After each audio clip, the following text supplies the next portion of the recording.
it seems that my Hangouts issue is resolved. Thank God. It was made my channel feel a little incomplete. Seeing that start really getting, I had started really getting used to being on a Hangouts broadcast. But anyway, um, my name is Kev, and this is Black Men Being Brutally Honest. I want y'all to bear with me for a minute. I'm just doing this video as a test and editing test. But if you have any questions in the chat, just definitely you can hit me up that way. Or this is a video strictly to promote channel growth. Promote our little network that we formed right now. There's been quite a few things that's happened, since my Hangouts was disabled. So I'm going to tell that story when I come back. I just want to go ahead and get set up somewhat, see if I can get some people on this Hangout. If not, then, I can do this, pretty much. I got a couple things that I want to talk about real quick. But anyway, yeah, my channel did grow a little bit by a few subscribers since my Hangout disabled. So, I like to welcome those people on board. My name is Kev. This is Black Men Being Brutally Honest. I'm one of the habitual line steppers. Yes, me and two other members of the group Black Men Being Brutally Honest, which I consider two friends of mine, two brothers, so, of sorts. Their names are Roger Stevens, and he has his own YouTube channel called The Roger Report. So please go over there and subscribe to him. I'll put the link in the chat below and in the description box. Also, Mr. Donnie Casanova of the YouTube channel You Ain't Shit for Watching. Go ahead and subscribe to him as well. But anyway, let me get myself together a little bit. Like I said, this video is just kind of like it's kind of an editing test, but I'm also going to touch on a couple things real quick, and then just probably come back to y'all a little later on in another Hangout with a little bit of news. But anyway, just glad to be on. And all right, just another moment, please.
Oh, all right. I'm back. I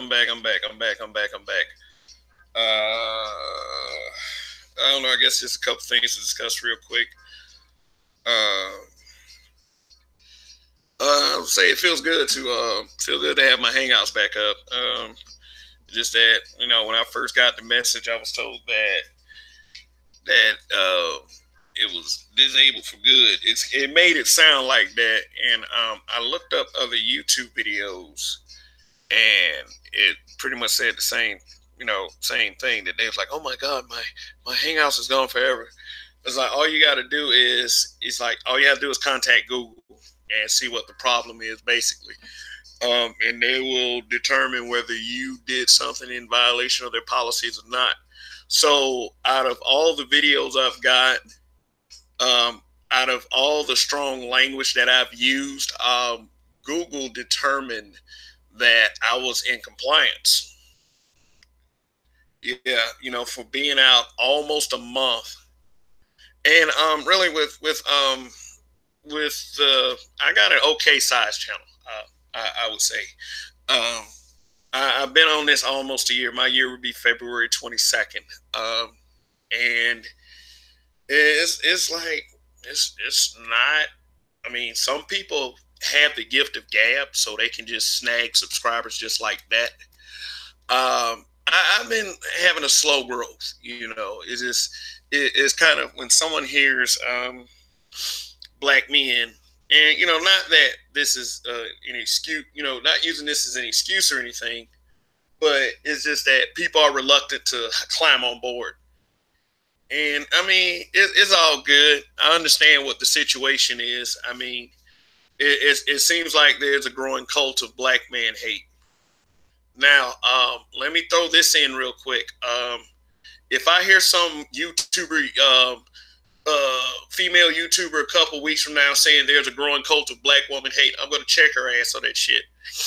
This is why I need people to be original with their arguments. And I say that with a little passion because I've been noticing something in the black sector of YouTube. So I'll get to that in a little bit. But it's just been a couple things that's happened, as far as pop culture, in the news and just on social media as well. First of all, what is this thing with ADOS? They call them African descendants of slaves. I don't know. If someone were to ask me, like, say I was a guy that didn't know anything about ADOS, and they told me what the acronym meant, I would probably say, basically, we're trying to distinguish exactly where we are. Because, you have to understand that a lot of blacks, African Americans, people of color that are of African descent, you have to understand that a lot of us feel like that we are rejected from two cultures. First of all, like, Anglo-American culture, which, I mean, they love our culture, they just don't love us.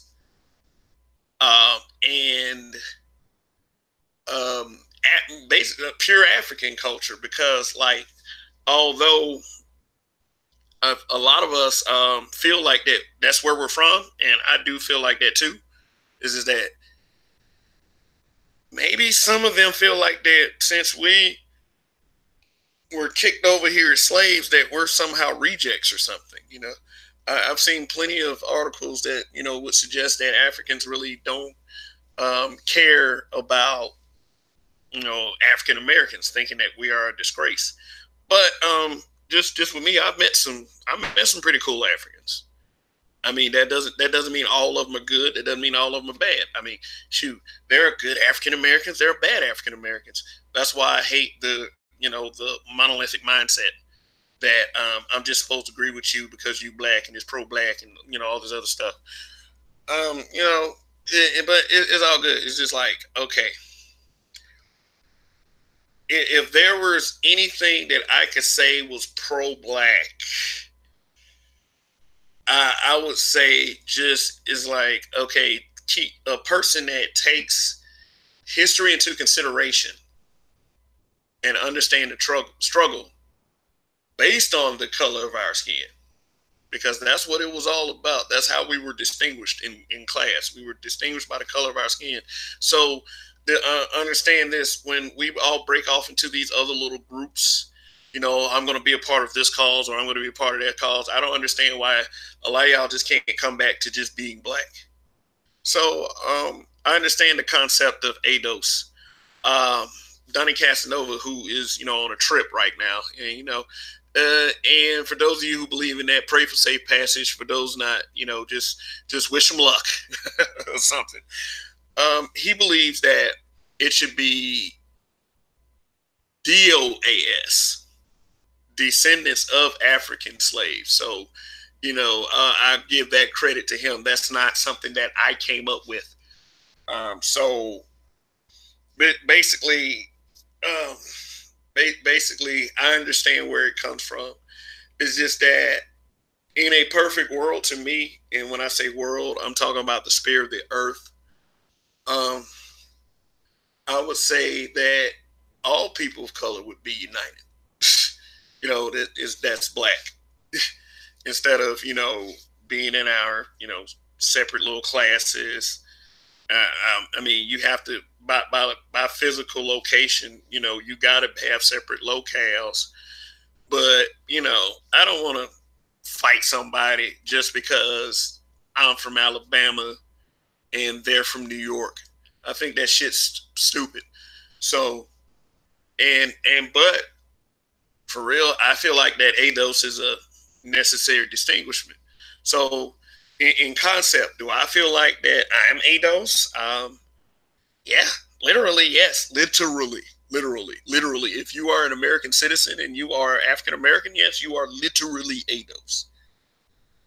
Unless, of course, you can trace your lineage. Hey, my father flew over here from a black country and built something, recently, then that's the only way that you don't have to claim ADOS. But it's like, I don't know who my great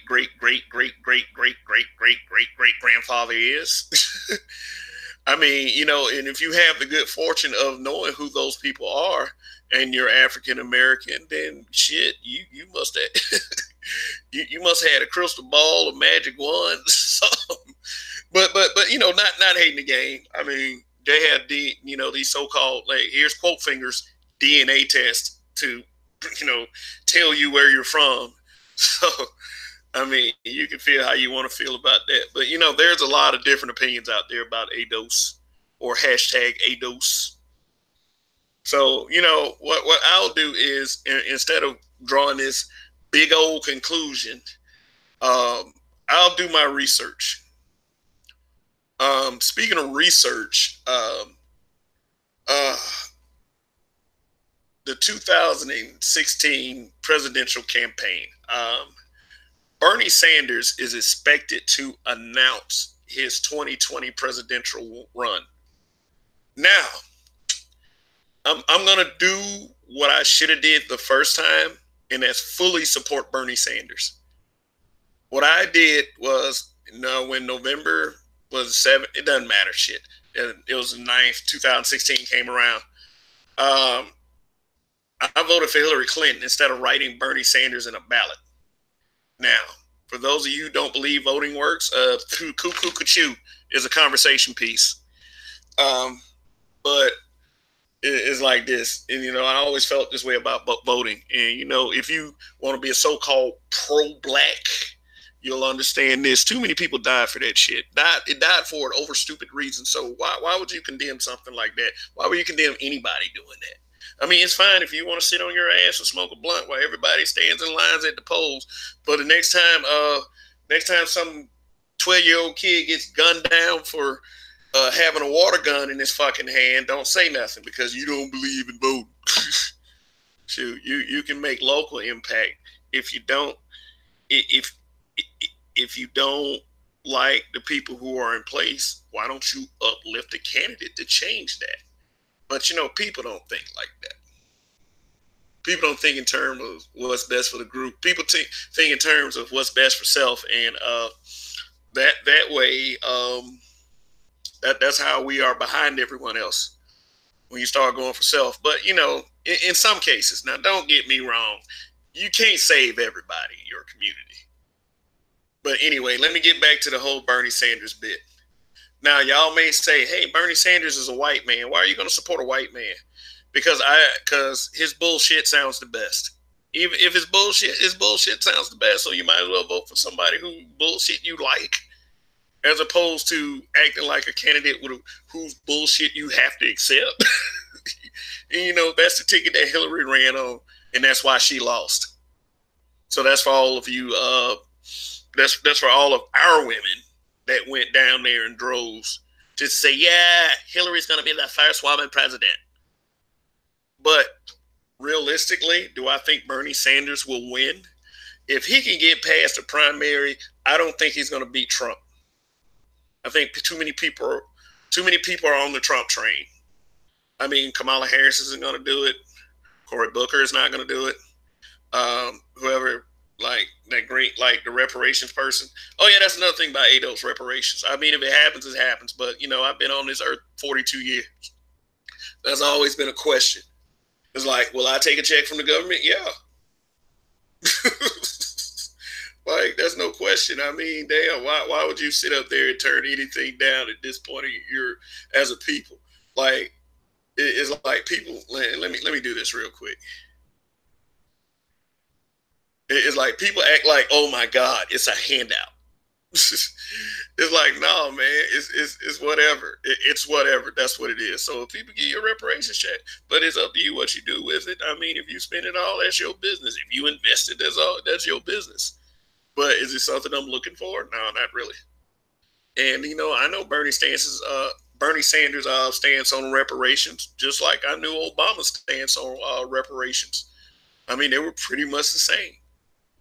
But people still rolled with Obama, but they chose to turn against Bernie Sanders on that one. Because that was, what is that dude, Tanishi Coates? Like, these people with these funny names, I don't know, I guess I need to just watch clips with them more so I can get the pronunciation right. But, you know, the same guy that writes for the Black Panther comic in Marvel. Or one of the incarnations of Black Panther. I think he's writing for Black Panther right now. But he put it out there that Bernie did not support reparations checks. What people misunderstood was he said the same thing Obama said. It was like, okay, put that into the communities, bring jobs, infrastructure, nice their areas up. Because I'll tell you one thing, I'll tell you one thing, and Bernie was supposedly a civil rights activist. So, but I'll put it to you this way: when we desegregated, let me see the point I'm trying to make. When we desegregated you got to understand, the other side has a segregated mindset. So what they'll do is they'll take all of their resources. They'll take in the local governments will do that same shit. They'll take all the good stuff.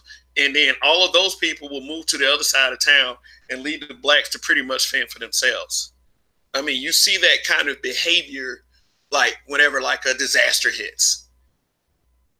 It's like they send all the help to go power up the white side of town, but the black side of town, you know, have to wait when they're finished with the white side of town. But there's nothing you can do anyway. So that's why I say, you know, support your local officials that you want. But according to some of y'all, they're on payroll anyway. So, you know, and according to some of you, my support of Bernie Sanders would be pretty stupid. Seeing that, you know, he is a white man, you know. And I mean, I don't care, but, you know, name a better black candidate. You know, I'll wait. I mean, literally, I will wait. But anyway, but like I said, I think Trump's going to be president for 4 more years. There's no question about that. So, okay, ADOS, I consider that. Reparations, yeah, if somebody wants to do reparations, I'm not going to sit up there and treat it like a handout.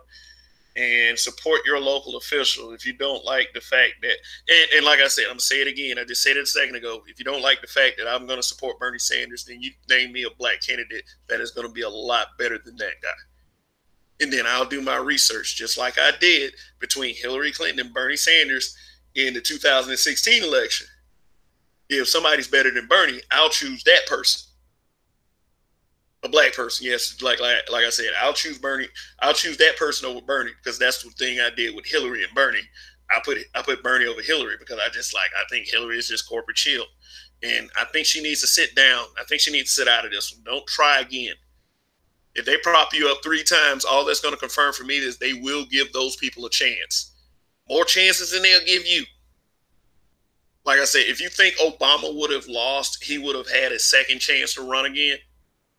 I mean, he did that in I think he lost an election back in the day, but it was like something local. But Obama wouldn't have got a second chance. And I'm not saying everybody has their opinions on Obama too. All right, all right. Let's see. Yeah, I have a channel called the BMBBH Panel Channel. So, please subscribe to that. Subscribe. I'm gonna work in between both channels. When I get the time. I'm pretty much still a working guy. So and I'm a family man with a wife and a young child. So I do this when I can. I do this when I can. But I definitely want to make sure that I'm engaged in this. I mean, anybody with a personality can do YouTube. Seriously. I mean, people don't understand that. You got a following. You just got to find those people. Whew. Well, anyway, I probably will do a hangout show Thursday night. Thursday night, prime time. Just to get back to the swing of things, try to let my audience know that everything is okay. So, all right, I do have a message for a few certain YouTubers.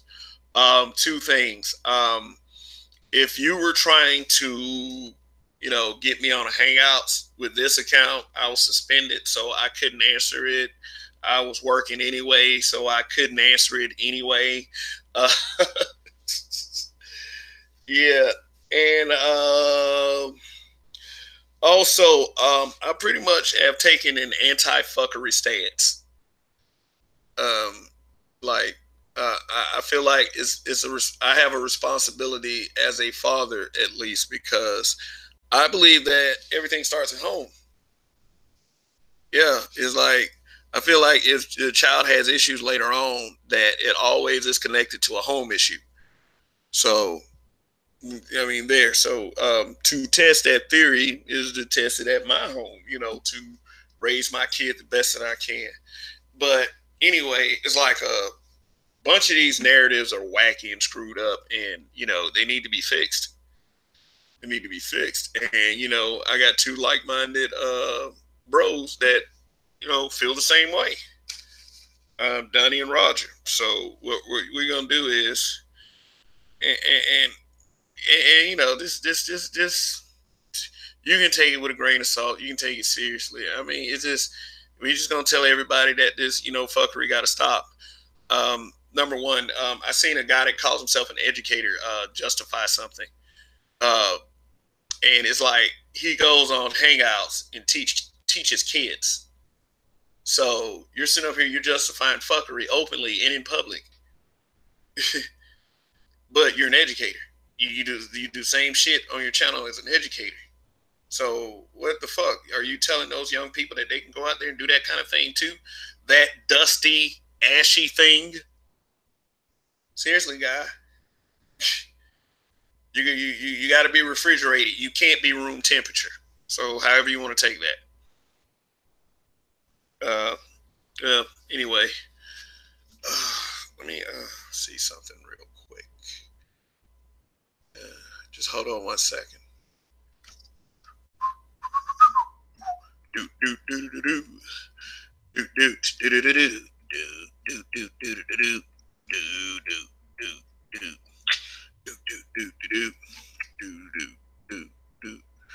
do do do do and another one bites, another one bites the dust.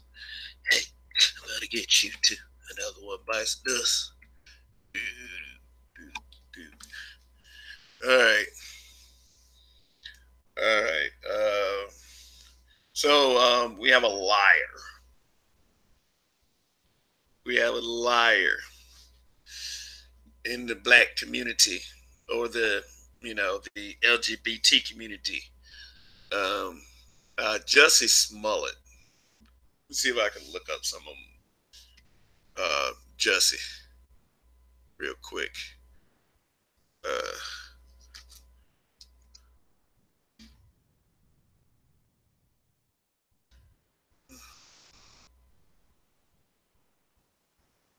oh man, yeah.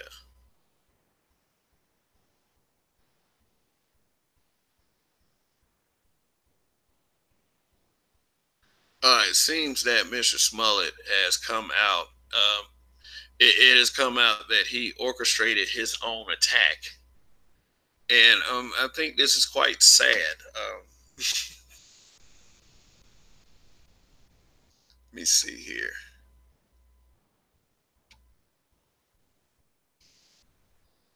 Uh, so this is Vox. Hate crime or hoax? The drama behind Jussie Smollett case explained. Yeah, and this is him. I think this is him in the show Empire. Everybody's like, well, some people's like R&B singer Jussie Smollett. No, Jussie Smollett is an actor, and I mean, I guess he wanted to put on his greatest performance here.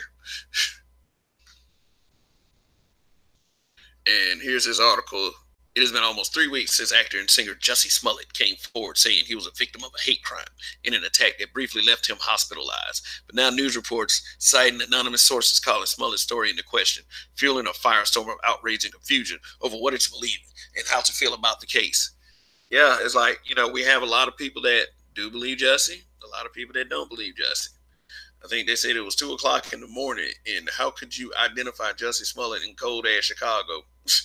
Like, that's what a lot of, like, that was the common sense argument. Like, how can he had on so little clothes in that temperature weather, and people just identify him? Now they say that too. I don't know how true this is. Like, I'm still pretty sketchy on this, but let me see. They said that 2 guys were hired. Let me see. Let me go back. See if I can find a picture of these guys. 2 guys were hired to orchestrate the attack.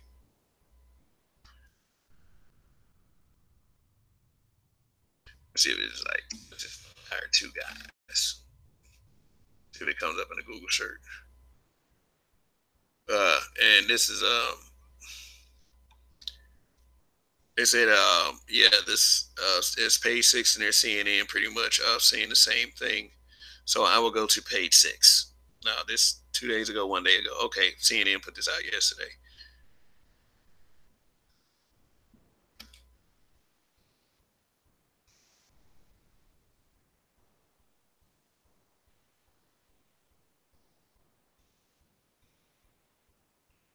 CNN Entertainment. Okay, I didn't know CNN was that all that entertaining, but oh well. I guess they're talking about Hollywood. Police sources: new evidence suggested Jussie Smollett orchestrated attack. All right, I got here Roger.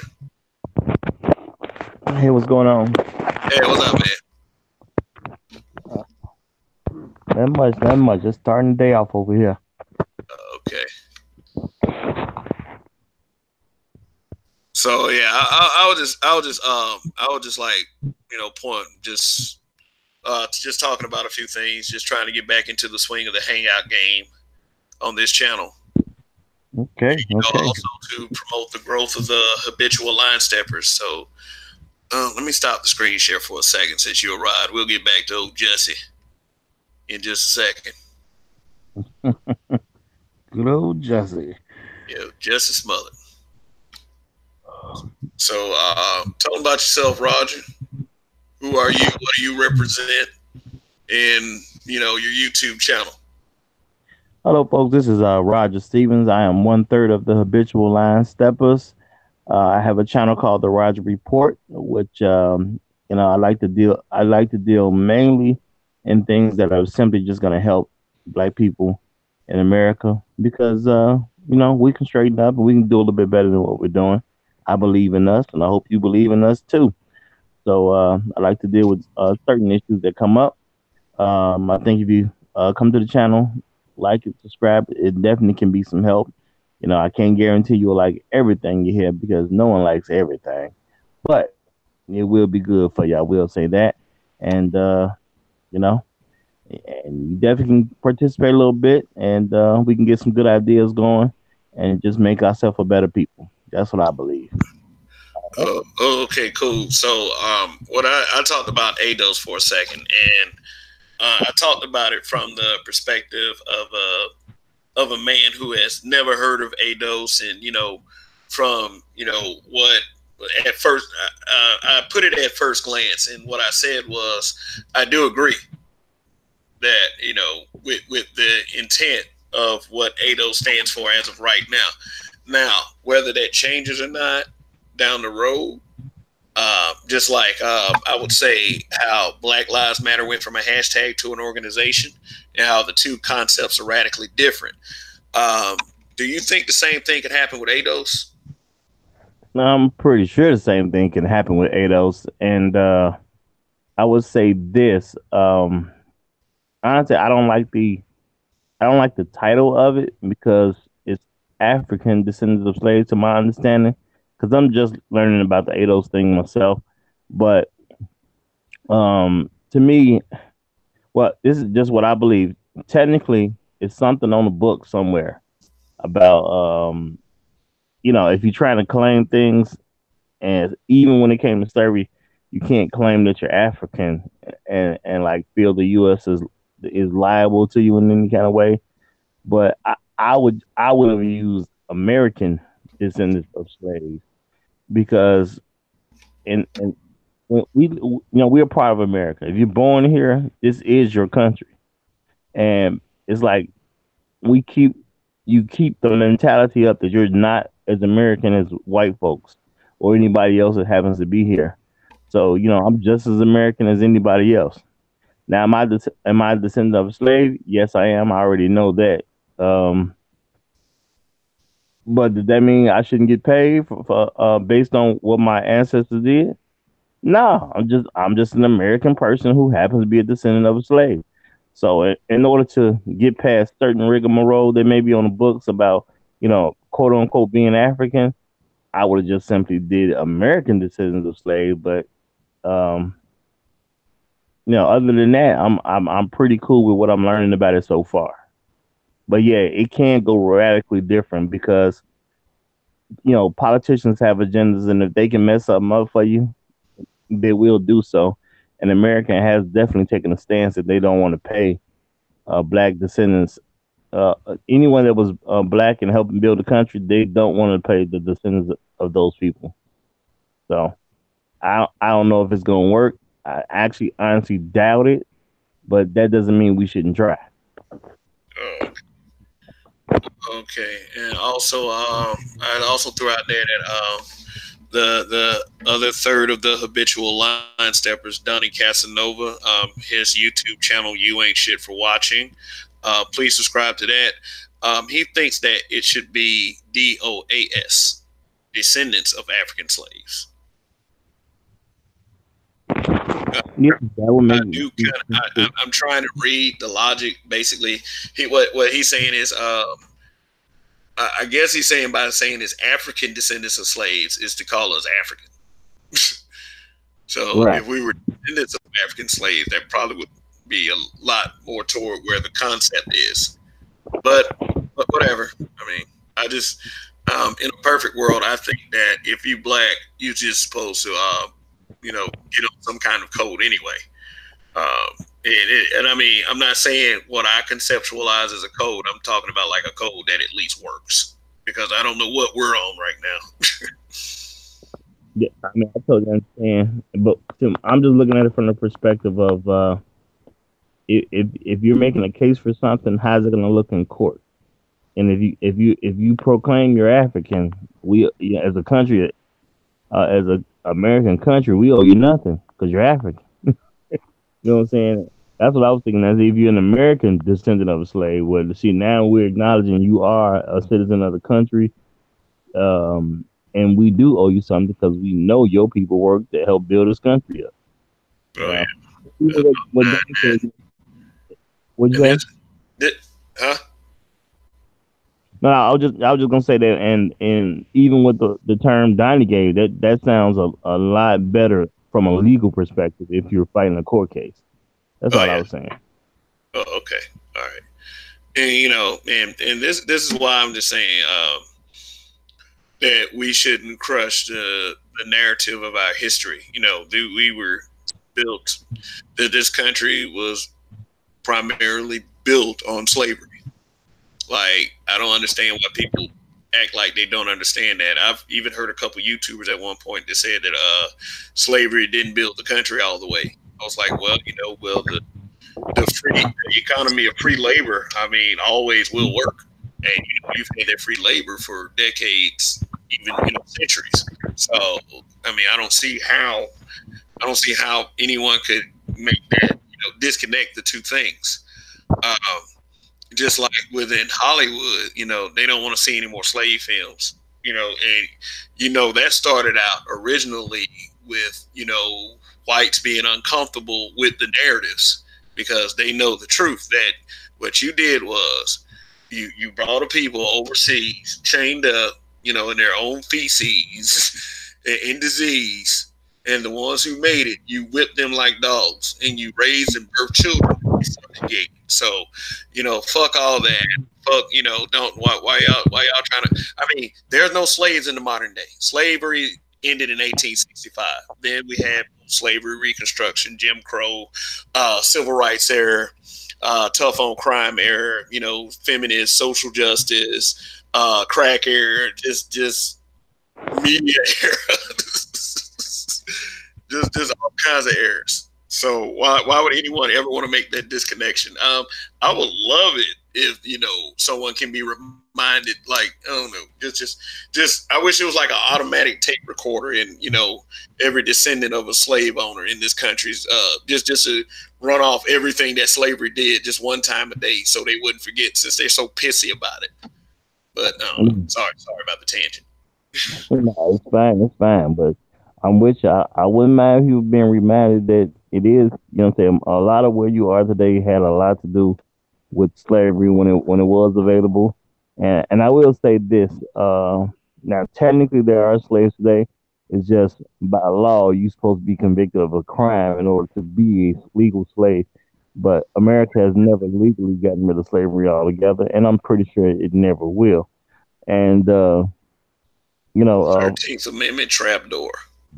yeah, and then with the way that they're trying to make textbooks and things like that, like they're trying to eliminate the word slavery out of textbooks, and they're trying to make people forget. They're trying to make it where if enough generations go by, black folks won't even know they owed something. Yeah, They're trying to act like slavery never occurred in this country. So, yeah, you personally may not be. I mean, I'm not talking about you, Kev, but I'm just saying for those out there who say you may personally might be tired of slave movies. I totally get where you're coming from. My only issue is I'm not gonna say I'm tired of them. You know what I mean? I like some black folk to be involved with them. Period. Any movie that where black people make some money, I'm pretty much okay with that. But it's the fact that white folks are controlling the narrative, and I would like some black people to produce movies to give our own perspective, and not feel like we have to be pressured to do it according to what white folks want to see. And I'm pretty sure we can get some good slave movies if they were made by black people, and we could tell the stories we wanted to tell, versus the stories that we have to get approved by white folks. But that's part of group. see, we tried that one time, and then a lot. What basically it was Nate Parker made a movie about Nat Turner when Hollywood refused to push a movie about Nat Turner. And the reason why was because of basic, social psychology. You don't want a narrative out there where people who were totally subjugated were rising up, fearlessly rising up at the expense of their own lives. Um, this is why I think Snoop Dogg did that Instagram post. Like, this is the main reason why I think. Like, you remember he said he was tired of slave films. Mm-hmm. Now, earlier I have a video with like, what was the problem with Cynthia Erivo playing Harriet Tubman? I showed that Instagram clip in that video, and to me, he went after the show Underground. He said it like several times. Fuck Underground. Fuck all these slave films. And my question, it seems to me like Snoop Dogg might have been like handed some money under the table to say that kind of thing, because I mean, of course, I think he mentioned he mentioned 12 Years a Slave, but why are you mentioning the show that shows slave rebellion, a uprising against the masters? Why are you mentioning that show of all things you could have mentioned? So that's just my opinion on that. So what they did was they mobilized. Well, you know, black feminism mobilizes themselves. Every time a black man with money gets a white woman, they're right there writing all kinds of dirt sheet articles and pushing the quote unquote coon narrative. If you look up coon in the Urban Dictionary, it does define a black man that dates white women and only white women. So they did that to Nate Parker. So his movie got derailed, and you know they used the rape allegation against him too. If anybody doesn't know about the rape allegation, basically, you know, he got drunk with a white girl and she did some stuff, and if for some reason it became rape, but her story was so inconsistent, it was thrown out of court. And you know, his partner was accused of the same thing, and I think his case was thrown out too. But you know, the society makes any black man that dates married white women pay for doing such, who sleeps with white women, like any of that, just black men. They make them pay for it. So not only that, Nate Parker's career was totally derailed. Now, for me, with I feel like with a pair of open eyes, I felt like they derailed his career. It's like I felt like that was by design. It was by design. It wasn't. It was every time he came on TV, he raped that poor girl. See, this is what I don't like about black feminists and women who adopt those ideologies. They'll whenever it's something like that, you know, even if it's a false accusation, they will completely side with white women. But the next thing you know, when a brother's dating them, they Becky. It's like take a solid position. That's all people ask sometimes. But you know, long story short, we don't like slave narratives. Nate Parker can't do it no more. You know, his career was crushed because of it. It just seems like people are just going with bullshit just to go with it. Well, I would say this. You know, if Snoop person doesn't like slave movies, that's Snoop business. I do give him that, but yeah. So I'm not gonna be mad. Like I said, I'm not gonna be mad at a bunch of black folks making a black slave marriage. We can tell stories that we want to tell if it doesn't have to get white. I'm not against black people doing it either. Like I am against white people doing it because whenever you do something like that, whenever they do something, they always do that insert white savior bullshit. Well, yeah. Well, my thing is, it's a free country, so I'm not gonna say they can't do it. But those are the ones I'm looking for. Of course. If it's their movie, they can do what they want to do. Exactly. But I'm just telling you why I don't too particularly want them to tell that story. No, I don't even, you know what I'm saying? I don't get why they have so much interest in telling that story other than to continue to control the mentality of black folks. But the main thing that I see is, you know, like you mentioned, black feminists. To me, they don't move on their own. They move according to the white man's direction because, I mean, even with this situation, the man went through a court case. When we talk about Nate Parker, the man went through a court case and found out he didn't rape anybody. Black feminists attacked him because his film would not make white men comfortable, and black feminists look to please the white man. So they'll jump on the white woman's side. Question. What's that? I said without question. Oh yeah. So yeah, if a white woman is doing something that is pleasing to the white man in a black feminist's eyes, they will agree with it. You know, because they want to replace the white woman. You know, black feminists want to replace white women. That's a pipe dream. It will never ever happen in the scope of supremacy. Never. I know it's not gonna happen. You know it's not gonna happen. Their vision is if they are the ones mixing blood, it's delusions of grandeur. that they are killing their race by making black babies. No, no, no, no, no. In a sense, the white man thinks the same way. Nah, no, I gotta preserve this bloodline. What if I have a boy? He needs to be pure, as they say. No, no, I understand that. I This is know black. God's country, God's chosen people. Well, I totally get that black women want to replace the white woman, and I know it's never going to happen because I don't think white men are gonna not have a all. white. What's that? No, we got to say not all. You know how people are. Oh, oh, They're going for yeah, you. You say not all. no, I mean, stupid people who haven't been through third grade and don't know the definition of a general statement do need to Yeah, say yeah, no.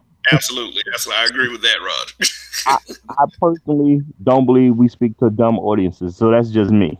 Okay, Yeah, now awesome. maybe that'll Good. hurt me, but I don't assume my audience is stupid. Not me. But you know what And though? But you know I'm what not though? saying you mean that, but I know why you're saying what you're saying. But yeah. But you know what? You know what though? It's to the point where they literally think that people are stupid. Literally. Now, for some things that we've observed in the black sector of YouTube, that's what I think is going on. It's like you literally want people to believe that you're stupid, so give you a pass for being stupid. Like that has to be it. But anyway, I feel you, but go ahead. I'm never gonna treat our people like they're stupid. That's just me personally. But I would say this. What I'm saying. I mean, white men because they want to stay in control. Because power is not given away. Power is always taken. So white men, if they're trying to keep white supremacy going or white privilege, what I'm saying. Even if you're not on the power structure, you gotta have a white baby, and they know that. So black women, black feminists are never gonna replace them. So that's understood by them. Yeah. But So basically, it's just in, I lost that train. I lost that it, thought. it's But a it's a few attempts to replace white women. I think the main issue is that I want black feminists to know. I understand that you side with white women on issues that you think will be pleasing to a white man, and I understand exactly why you're anti-black men on issues that you think would bother white men in general. I do get it. The point is, though, no matter how much you do it, you're going to fail because they can't have babies with you and maintain their power. So you're basically it's useless. From your standpoint as a black feminist, it's just useless. and So it's and a waste of also time. and also to those same black feminists, we know that there are sisters out there that are down. And let me tell you about sisters that are down. They call these girls pick me. And it's like I don't get the nonsense. But the down sisters, man, it's like they have no problems being beautiful. They have no problems attracting men. It's like and from a man's perspective, those women are very beautiful. It's like it's none like them. They just have a special glow about them. So that would make you twice useless. Actually, one thing we don't need to hear you. We don't need to be around you because we know there are women that are like that. So anyone that is a black feminist or adopt those same principles, which makes you a black feminist, then that's pretty much how I feel about it. And Roger has stated how he felt. So there. Yeah. So anyway, let's move right along. Let's talk about your boy, Colin Kaepernick. Basically accepts $60 million due to the grievance that him and a few other players were being blackballed from being signed to teams. And I'll put it to you like this. Although, and correct me if I'm wrong, Roger. Although there were like Colin Kaepernick's percentages were low, there were quarterbacks that were still in the game that were even lower, worse than he was. So, do you think that Colin Kaepernick had a grievance, a proper grievance? Well, I put it to you like this. When when you start, you can make an argument that he wasn't good enough to start, But what about all those backup quarterbacks? And then you got third string quarterbacks. So based on talent and what the teams did, it looks like he's correct because who can really argue he wasn't good enough to be a third string quarterback? I don't think that's a reasonable argument. He still was that good. And And then like if and then they said that he was paid to shut up. Like I'm just gonna tell you like this. I personally don't care what money he received. He should have received some damn money from them folks. Like don't act that people need to stop acting like he wasn't blackballed in some way, shape, or form. Just because just because he sat down, just because he kneeled. You know, not, and then also let me tell you something else. I'm sick of people bringing up Pat Tillman. Pat Tillman gave up an NFL contract to serve. Like what? I want. Let me see what Pat Tillman has said about Colin Kaepernick. And I mean, like, and this is it's not going to change my stance if he did say Colin Kaepernick was wasting his time. But I just feel like that Pat Tillman is just being used to by his people to try to shut people up. I mean, Pat Tillman is a white man fighting for America. He got every benefit America. Every benefit America guarantee a white man, he was able to take advantage of. I totally get why he would fight for the country. You know what I'm saying? I get even why black folks will fight for the country because at the end of the day, it'd be hard to find another country that be better than America in a lot of different aspects and instances. I totally get all that, but none of that got anything to do with what Colin Kaepernick did. And you know what? And then you know what though? Pat Tillman stands. He doesn't have one because he's dead. Exactly. Rest in peace to the brave soldier. I respect our men and women who serve. There are people who actually have that idea that they're serving the country. So, I mean, it's not confirmed whether it's on some racist shit or not. So, yeah, but since that, I feel like Pat Tillman is definitely being exploited to shame Kaepernick. Pat Tillman has nothing to do with what Colin Kaepernick is doing because Pat Tillman was a guy who loved his country, who said in his heart that he should fight for his country. He did. It ended up costing him his life, but he knew that was the risk he was taking.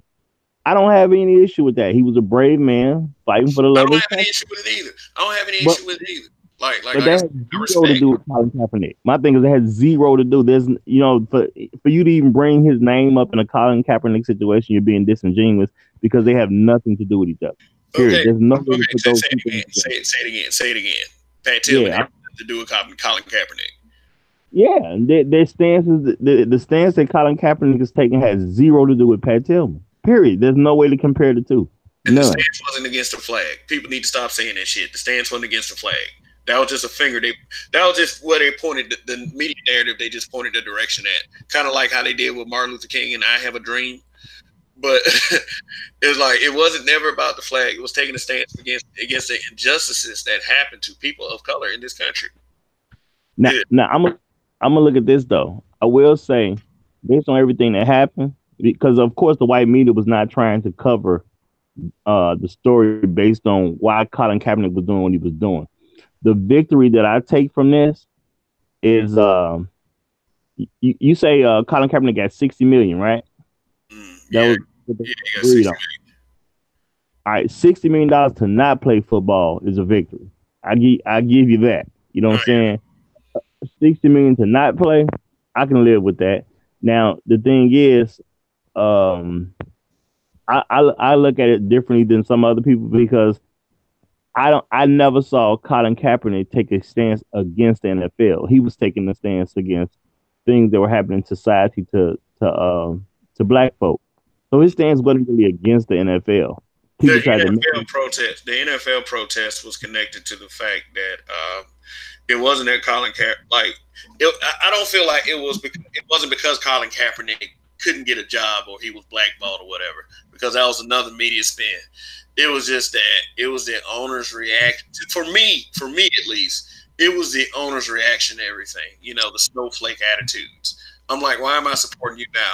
It's like if they want to kneel, if they want to sit down, which not everybody, not 100% of everybody in a stadium stands up and kneels. Let's just keep it real. I've been observing that shit ever since I was a kid. And the national anthem played at every sporting event that I have ever attended. There's always been people sitting down. Oh, absolutely. Absolutely. I think it's such childish bullshit. It's like it's the uncomfortable conversation. I would say that. Well, I'm glad he did what he did because I mean it's all about perspective. Buddy of man, he's at a sporting event. I ain't gonna drop nothing, but he at a sporting event. National anthem comes on, he's still sitting down. Guy tells him, you know what I'm saying? Now my buddy black, white guy, I guess he basically like tapped her on the shoulder and said, "Hey man, come on, you need to stand up for the anthem." So he turns around, he looked at the guy, he said, "How many years did you serve?" And the white guy said, "What?" He asked me, he said, "How many years did you serve?" He said, "Man, I didn't serve in the military, but you still should stand up for the anthem." He said, "Well, you know what? I didn't put in 8 already. You know what I'm saying? So you telling me to stand up. you ain't put in none yet. You know what I'm saying? So what do you really believe in? Which I think, hey, what can you say to a guy who takes a stance like that? And what I do like about what Colin Kaepernick did, see, even though I know he wasn't taking a stance against the NFL, the certain owners jumped out there with their statements, so it let you know exactly where they stood. And my thing is, people can make their own judgments based off what those owners came out and said, and what owners came out and did. You see what I'm saying? They sent the message that they wanted to send, regardless of the situation. So it's like me personally, I'm not mad at the NFL as a whole because I know his stance wasn't against the NFL, but how you personally responded and you're in ownership position, hey, you threw yourself out there. Now we see what you like. You know what I'm saying? So the fact that nobody wanted to sign the guy, it did say a lot about you. But I just leave it up to black people to make their own decisions based on that because I don't want folks to get caught up in the argument that he took a stance against the NFL because that had nothing to do with his stance. His stance was against how people were being treated in the country, and his whole point was, I can say something about it and gain attention that other folks cannot gain. So I appreciate what Colin Kaepernick did, and that's why I still say it still was a victory because now they got to pay him $60 million to not play football versus him getting paid less money to play football. So it still was a win. Hey, let me ask you a question, man. Let me ask you a question. Yeah, I said this earlier. Would you take a reparation check? There'd be nowhere in the world that I wouldn't take a proper reparations check. It'd have to be a proper check, but yeah. Oh man. I wouldn't take a small reparations check. You wouldn't send me. I'll take the shit out of a reparations check, man. Like what are these people talking about? Oh, some of these folks, man. They, I don't know. Some people just front. It's a handout. No. Reparation check is not a handout. When I go to work, I expect to get paid, and if I didn't get paid, just because you didn't pay me that time, if it took me 3 years to get paid for my last 2 weeks of work, that's not a reparation check. I worked for it. You owed it. Give me my money. It's just that simple. And with the Constitution that we're still under today was in place when slavery was going on. So run that cash. That's not a handout. A handout is there's other programs that I do consider handouts. That the taxpayer works, and then we put money into these things. We give people welfare situations. You know what I'm saying? There's different forms of welfare that people get. Those are handouts. You know what I'm saying? Regardless of how we feel about it, those are technically handouts. Yeah. But a reparation check, no, you paying me was owed. Yeah. That ain't no handout at all. Man, you know what though? But you know what though? You're at the crushing arm of the country anyway. In everything that they give you, they feel like whether you pay for it or not, they feel like they're giving you a handout because they're giving you privilege and access. That's their attitudes about it. Even though we know that's bullshit and that's quite frankly an insult. I mean, they feel like that. They feel like that when they give you a job. So No, you know what? I feel like I gave them a job. I'm part of the people who helped build this country up so white people can do the stuff they hey, do. And guess what? They ain't giving me nothing. I gave them the position they in now. yeah. So Hey, you know, hey, let me shout out to the chat real quick. I don't know if some of these people are still here, but it's like that's why I should always look at the chat. First person, Nyla says, it's LOL, safe to safety. You're back up. Congratulations. Thank you, Nyla says. Nyla says, I will say there's always been a supporter of mine.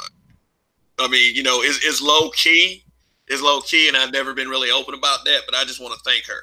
Also, Ado Soldier, sup, Kev, Gab Talk Media, peace. Pray for the Wolves. You know, that's Kev. You know, that's Mr. Height right there. You right. Brother Buck, I ran across him in one of the clones. Like he shouted me out in one of the chats. So thank you for watching. If you're still here or not, I don't know. But let's see. Damn, I wish pray for the Wolves. It seems a little picky over semantics. Maybe that happened during the Bernie conversation. I have to go back in the chat and look. Brother Buck, support my new skill on Amazon Alexa. Ask Alexa to play African American trivia. Okay, well, I got to make sure I get Alexa in. Right, but so you want to go? You want to talk about Jesse for a second? Now, you being a Chicago native yourself, so I'm looking up articles and stuff, and I'm seeing that they're not really still on 100% on board with the two guys that were hired. That's what I'm saying. Like, because they said that basically he hired two men to help him orchestrate the attack, but the way the story was told, it was just like, huh? And, you know, I just kind of like, okay, if they're just gonna attack you, they're just gonna attack you. They're not gonna sit up there and throw up. It's like I'm just gonna make it automatic that I'm the bad guy and throw out a racist, homophobic slur. Yeah, aren't you that N-word, F-word guy on that television show? It's like, you mean what? It's like, what? White conservatives watch Empire? and that's hilarious.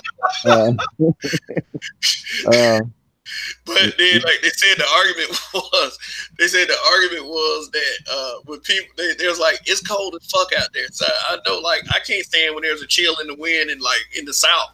Like, I'm ready to put a hoodie and everything and wrap up, and it can be 30 degrees outside. So I only can imagine how it is in Chi.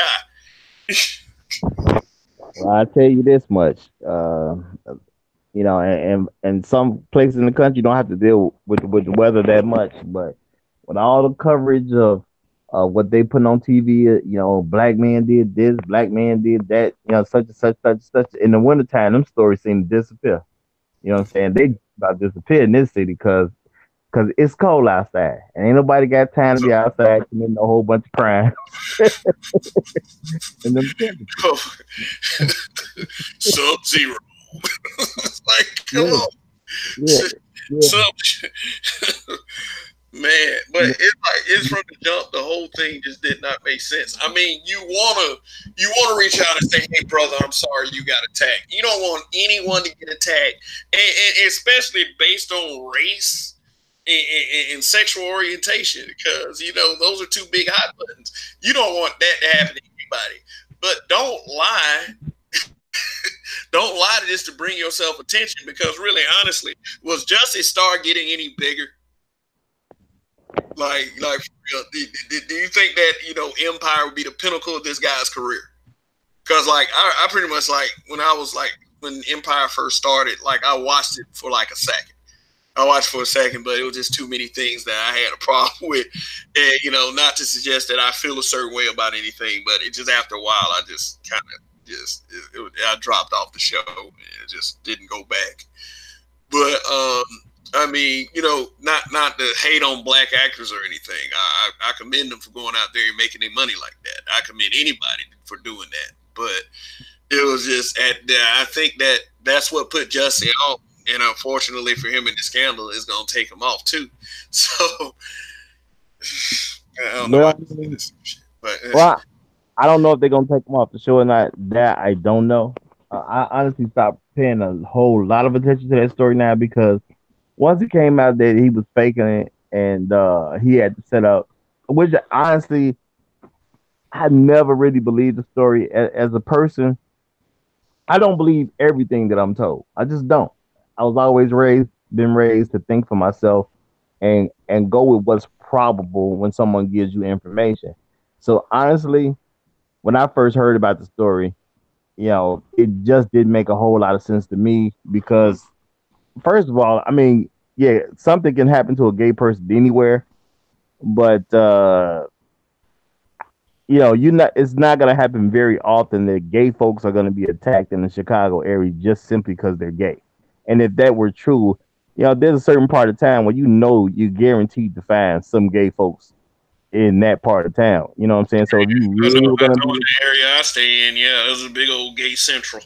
But I mean, yeah, gay it's people certain are places. everywhere. It's like I don't get how people like act like that. They like a lot of them were just persecuted. It's just um, the only thing that I've seen growing up, maybe is in a different part of the country. Maybe they getting attacked, in broad daylight or whatever. But all I've seen is ridicule, basically. I've just seen ridicule. It is just like ridicule, just for like anything else. Say if somebody's overweight, they get ridiculed for being overweight. Now, if you're getting picked on, attacked, beat up, killed because of it, then that's just wrong. I'll go ahead and say that. But just Yeah, in a perfect world, nobody would get attacked just based on who they are. And exactly. And me coming from that city, it's like, man, I ain't heard of nobody just getting attacked simply because they're gay. And then if you were gonna attack a person simply because they're gay, you definitely ain't about to go do it where Jesse claimed it happened. That's just the wrong part of time to go do that in, because I mean you almost guaranteed to be caught, and they not gonna let you mess up that part of the city. I don't know how other cities are, but you know, in Chicago, they're very protective of certain areas. You just not gonna come to these certain areas and act a fool, and ain't nothing gonna happen. You know that already. So to even, I don't even think the person with the most hate in their heart is gonna come to those areas in Chicago where he claimed this stuff happened, and just try to go on some tirade where they're gonna just attack people for whatever reason in their heart. I just don't see that happening at that part of town. So I honestly never believed them from Jump Street. I just never did. okay, You well, know. okay, well, off subject real quick. My screen is not showing that where I have viewers, like my Hangout screen. So, I didn't really shout out the chat. So, to those watching, I apologize. But like I said, thanks for watching, guys. We're up to 4 now. Woo! So, anyway, what else is there to talk about? You want to talk about the habitual line steppers for a minute? Well, I mean, the habitual line step is just a concept as what we have to be in America. As black men today, they're trying to make it tough to be. Well, I mean, America's trying to make it tough to be a man. Period. But as a black man, it's always been tough and look like it ain't about to get any easier. So they are really going out their way to put pressure on us. Yeah, they And about to change. They about to change the slogan of Gillette to Gillette, the best a dope male can get. Yeah, you know, that was a joke. you know what? Even though you're joking, I did. I was buying Gillette deodorant, and just because of that commercial, I'm done with that. Like I'm not even gonna play with them like that. You know what I'm saying? It's one Old thing that Spice. Oh, I might have to mess with Old Spice too because they got your boy. Oh, Terry. oh oh Can't well, do I nothing mean, these days. well Can't no use Old Spice. Can't use Gillette. Can't use Angel Soft bath tissue. no Ain't I'll put you like this. It's one thing to talk bad about somebody behind their back. You know what I'm saying? But for you to go out your way to insult me in my face, I'm not supposed to spend money with people who are willing to insult me to my face. Now, I did watch another YouTuber. Um, a white guy who did research on this thing, and he basically said the woman that made that Gillette commercial was a feminist, and then he gave out a lot of reasons why she was a feminist, and he was just talking about the culture of the country and where things were going. That Gillette commercial was part of what he was talking about, because he saw that commercial, so he wanted to look into it and all of that. So I don't know why they would hire a feminist to do that commercial in the first place, because Gillette is really about I don't selling know stuff. why they would hire feminists to do man shit anyway. Like Yeah, even if that it's makes sense male to me. feminists, like stay away from man shit. But I'm not. I wasn't Gillette anyway. But it's just the shaping of society because you're seeing so many more examples being broken down through other things. I mean, that's true. But my thing is, I was buying deodorant, and now just because of that commercial, where you want to insult men, because that's how I look at it. It was simply an insult to men. Um, because it was just certain parts of that commercial that just didn't make no sense. And if you have a problem with manhood, what I'm saying, then I got a problem with you because I'm a man. Therefore, manhood goes along with me. The type of man I am, I believe in manhood. You know what I'm saying? There are things that men simply have to do, simply due to the fact that we are men. I'm never gonna believe in the equality outside of like the job or work, things like that. Laws should be equal, but at the end of the day, men are men, and we're gonna have to take on some roles that women just don't have to take on. And I know that shouldn't be the case based on certain people's perceptions, but reality is reality. We're never gonna get to a place where we're gonna look at women to do the exact same things that men do. We're never gonna get to that place as a society and as a people. It's not a human thing because the women are made different than men. You know, so I accept that life ain't fair. I know it's not, but I don't know what you were trying to. I didn't see anything positive that you were trying to push in that Gillette commercial that would make me want to continue to spend money with them. So yeah, they messed. They lost my little money, and I'm pretty sure they lost a lot of other men's money too. You know, at least based on Yeah, the clients I've seen. A lot of men just say, yeah, I just ain't spending money with them anymore." So yeah, they took over, they gambled, and hopefully, for them, not that I really care. Hopefully, it don't collapse. They come, but I ain't gonna uh, know because I'm already shopping elsewhere now. yeah. You don't have to give them your money. But yeah, you looking at your screen right now? Yeah, yeah. Yeah, Terry Crews has been on a campaign against toxic masculinity. I'm not going to hold the screen up too long because I won't Hmm. copyright. Because, but I just wanted you to take the look at the screen for a second. It's just that I made the point the other day on social media, so to speak, and saying that masculinity is not toxic. Behaviors are. It's Which like is you're trying what you're trying to do is what you're trying to take is a natural hormonal response to basically having a dick and two balls and some testosterone, and you're trying to make it out like to be some kind of fucking disease just because like this dude's nuts got finessed. Like, look at that lady right there. His wife, his nuts got finessed in front of his wife. Michael Strahan, like I don't like that dude either, but that's for like another reason altogether. But I'm not gonna even play the bullshit audio. It's like because like I don't agree with the fucking message of toxic masculinity at all. It's you're telling me that what masculinity basically what makes you behave as a man, that there is something wrong with that. Now if you want to say that there is a such thing as toxic masculinity, I would say it could be somewhere along the lines of a abusive husband or steroid induced high school football player, but or one of the bros, as they say. But that's still not masculinity. That's behavior, And my whole point to be saying that is this: I don't get why people are so stupid these days. And it's like Terry Crews is now because he's so embarrassed that he didn't do any goddamn thing. He's pushing a bullshit narrative. It's like, dude, you got caught up. That's just it. You had something happen to you, and that lady right there, you didn't do jack shit. And so, I mean, what do you think, Raj? Before I get off too much on a tangent. I mean, honestly, if using, I don't even use the term toxic masculinity because it's a BS term. Number one is just something that feminists use because feminism is about female superiority. I know a lot of folks don't know that because they don't ever research anything or don't pay attention to what they see.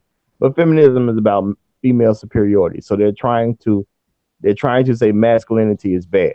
Period. If you accept that masculinity is bad, especially if you're a man, then you're definitely an idiot. That's number one because you're saying, I mean, if put like this, if you accept masculinity is bad and you're a male, you know what I'm saying? How you not going to end up coming to the conclusion that the best thing you can do for the world is kill yourself? Eventually, you're going to have to come to that conclusion. You know what I'm saying? Once you draw it out, you're going to have to come to that conclusion. There's no other place for you to go if you accept that masculinity is bad. Bad behavior is bad behavior, and bad behavior comes from men and women. You know what I'm saying? Even the folks who get off into that, I mean, I forget what the terms are for all that, the new genders crap or whatever, but all that stuff, trans this, either way, or whatever the case is, no matter what you are as a person, there are good people and there are bad people, period. Doesn't make a difference how you label yourself or gender y'all or anything like that. So I don't buy or whatever group you try to splinter yourself off into, trying to play apologist for whatever toxic behavior comes from said group. Well, my thing is I don't even use that term. You know what I'm saying? Toxic because you can say anything is toxic. Because at the end of the day, am I gonna say white people are toxic because there's white people who do a lot of stuff that I don't agree with? I don't believe just because you're white that you're a white supremacist. You know what I'm saying? But white supremacy is toxic. You know what I'm saying? But just being white does not automatically mean you're a white supremacist. So if you're gonna start thinking in those terms, you have to, it only makes sense to think in everything in that way.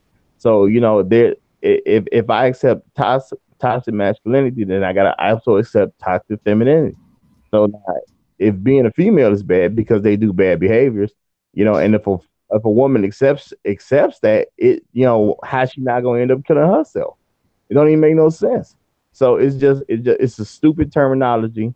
It's basically feminists simply trying to gain power over men because they're trying to make men be afraid to be men in public. So to accept such a term, it means you're an idiot. I'm sorry. As a male, you're kind of stupid. And you got to, and what I advise you to do is stop being so stupid. Pick up some books and start reading them. Some books that aren't fiction. Educate yourself and be a better person that way. But just because a woman came up with the term toxic masculinity, or even if they had a man come up with it, man, I ain't got time to pay attention to no term like that. And if you on my channel, I've never said that term. I don't think no one even brought up in the conversation that I've even used it. I don't even acknowledge it. Well, with me, I'm here to combat bad narratives that make us look like shit, and I know that people have a tendency to want to do that, and they decide what narrative is good and what's bad, and you know what? Basically, the same thing can be said about me. Yeah, but if we're all doing the same thing, oh the fuck well. That's all I gotta say. Now, look at your screen, Roger. Well, let me say this real quick. I may use the term toxic masculinity in the future, but it ain't gonna be in a complimentary way. I guarantee you that. Not at all. Not at all. Okay. I would say that slave masters back in the day, they had toxic masculinity. Absolutely. They had toxic everything else too. Like, it was just ridiculous, but that's another conversation. But look at the screen, man. Now, what do you think what you see right here. This is Don Cheadle. Now, Don Cheadle, he did the viral Captain Planet skits. Basically, we was turning everybody into vegetation, and it was funny for some reason. I didn't think it was that funny. Everybody else did. Oh my God, Don Cheadle's Captain Planet. He's also in the Marvel Cinematic Universe is James Rhodes, aka War Machine. Don Cheadle was not actually the first actor in the MCU to play James Rhodes, War Machine. It was actually Terrence Howard. But the story goes that Terrence Howard wanted more money because he wanted a war for Hustle and Flow, and he started acting like a diva. And they just basically said that he got mad because Robert Downey Jr. got paid more money, so they let him go. Well, you know what? Let me say this real quick. I actually heard that he was promised more money, and then they didn't come. They didn't want to pay, but he was promised, and then diverted some of those funds to Robert Downey Jr. So I totally completely different story, but neither here nor there. Go right ahead, though. All right. Okay, so this is Don Cheadle. This is what everybody said. He made a powerful statement by wearing this shirt right here. Now, I'm gonna go and say this. I don't have a problem with any bullying campaigns. I don't have any problem with any kind of anti-bullying campaign whatsoever. But this is what I'm assuming he's talking about when he wears that shirt. I'm sure he's talking about anti-bullying. I mean, I don't like. I'm sorry. They every time and it seems this way to me. And people may agree or disagree. Every time they want someone to go to bat for another group, they put a black face on it. Now, for people who specifically go with black causes, it seems like they put a mixed face on it, like Colin Kaepernick. Do you agree or disagree? I mean, a strategy that white supremacy have always used is get the people you hate to say exactly what you want said, so they can't put it off on you. So black. So Malcolm X, like you remember Malcolm X said back in the day, they always go have every time they want to point me to a black person, they always have to go find that that token black. Yeah. So, do you consider Don Cheadle a token for this? Honestly, this is the first time I've seen this, and it looks like it's on the set of Saturday Night Live. Saturday Night Live, yes, it is. Saturday Night Live. You know what they do on Saturday Night Live? What do they do? Jokes. They make jokes. They make jokes.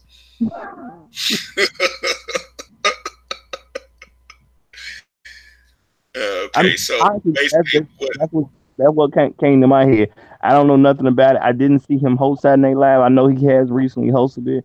I've seen some of the clips on YouTube. This is the first time I'm being made aware of this. But just for the fact that I'm sitting here looking at the set, I'm like, ain't this Saturday Night Live? Yeah, this is Saturday Night Live. This was this past Saturday night. Yeah. Okay, protect trans kids. That's something that basically don't exist. Okay, so basically, it's a funny joke. So what you're telling us is that these are, I think what they mean by trans kids, and I hope it hasn't come to surgery, not on a child.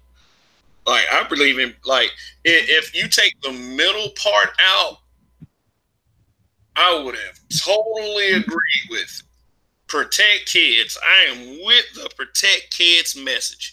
Because I'm sorry, and you can say what you want to say, but the most unprotected group in America are black children. Now, it didn't have to say protect black kids. It did not have to say protect black kids. He could have just simply said protect kids. He could have just simply said that. So I'm not saying that these kids don't need protection, because at some point all kids need protection. But what you're telling me specifically, those kids? What about other kids? And I don't want to do this all lives matter thing, but seriously, guy? When I'm looking at it, it's on Saturday Night Live, so it was a joke. You see what I'm saying? Protect So, trans so, kids. so you're saying if he's wearing this shirt as a joke, if people really thought that he was wearing this shirt as a joke, do you know how much heat he would catch? They'd probably cut out all his scenes in the new Infinity War movie coming up because those that adamant about making a joke about that stuff. They want you completely cut out of the damn loop if you make a joke. No, bro. I understand what you're saying, but this is what I'm saying. Because like I said, I didn't see this. This is my first time seeing anything on it. I will watch maybe a clip to see the context of it or whatever the case is. But at the end of the day, you on Saturday Night Live. You got a shirt on to say "Protect Trans Kids." To my understanding, a trans is a person that went and had a surgery to be from one gender to the next gender. Okay, what kids are having that surgery? Yes. Yeah, so what kids are having that? Have the surgery. Right. So what children are having those surgeries? So he's basically talking about a group that basically don't even exist. And I mean, it may be some parents who pay for their kid to have a surgery. Because I mean, there's some rich folk out there that maybe got the money to do that type of stuff, and maybe their kid wanted to do it or whatever the case is. But looking at the numbers, like that has to be an extremely small percentage of the population. You got to be talking about like 0.000000000. So basically, what you're saying is when they see a trans kid, there's either one or two things that happen. They had to go find that trans kid, or that trans kid say, "Hey, I'm a trans kid. Come, spotlight on me." That's what you're saying.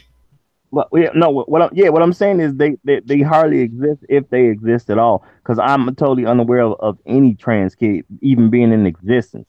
That's what I'm saying here in America. I'm not aware that a trans kid actually exists. But but because we in America and people can do stuff with money, I'm pretty sure if you look hard enough, you can find one. Because you can find one of anything, just about. Yeah. So basically, to theorize this, you think that he might be subtly trolling? Because my thing okay, go ahead. No, my thing is he's on Saturday Night Live, so I don't know who told the man to put the shirt on. He's just doing the show. I'm not taking it serious, but I think it's like you crack a joke that sometimes have serious overtones.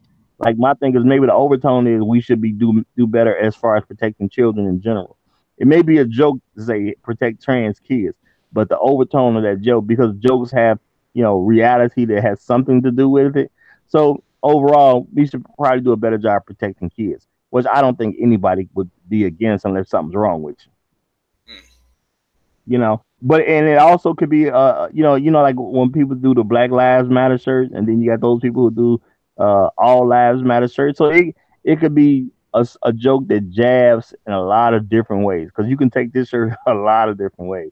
So to me, it's just a clever joke, but it's a clever joke that can lead to a conversation where people can improve themselves. And like I said, for this particular one, just like you came to protect kids, yeah, maybe we should do a better job of protecting kids. You see what I'm saying? Who would be against that? But for me to say this is what Donald Cheadle believes in, I ain't gonna say that. The man on Saturday Night Live, what do they do on Saturday Night Live? They make jokes.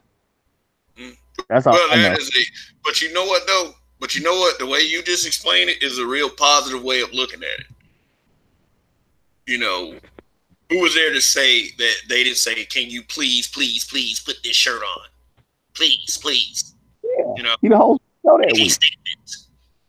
Yeah, it's not his show. He's just the guy that's hosting the show that week. Now my thing is, creative control. That's what they call that. They call what you're talking about. They call creative control. Exactly, and I get why they waited for a black man to be the host and then ask him to put the shirt on versus somebody else. You know what I'm saying? It's a lot of stuff that you can put into that message, but at the end of the day, it's Saturday Night Live. It's a joke, in my opinion.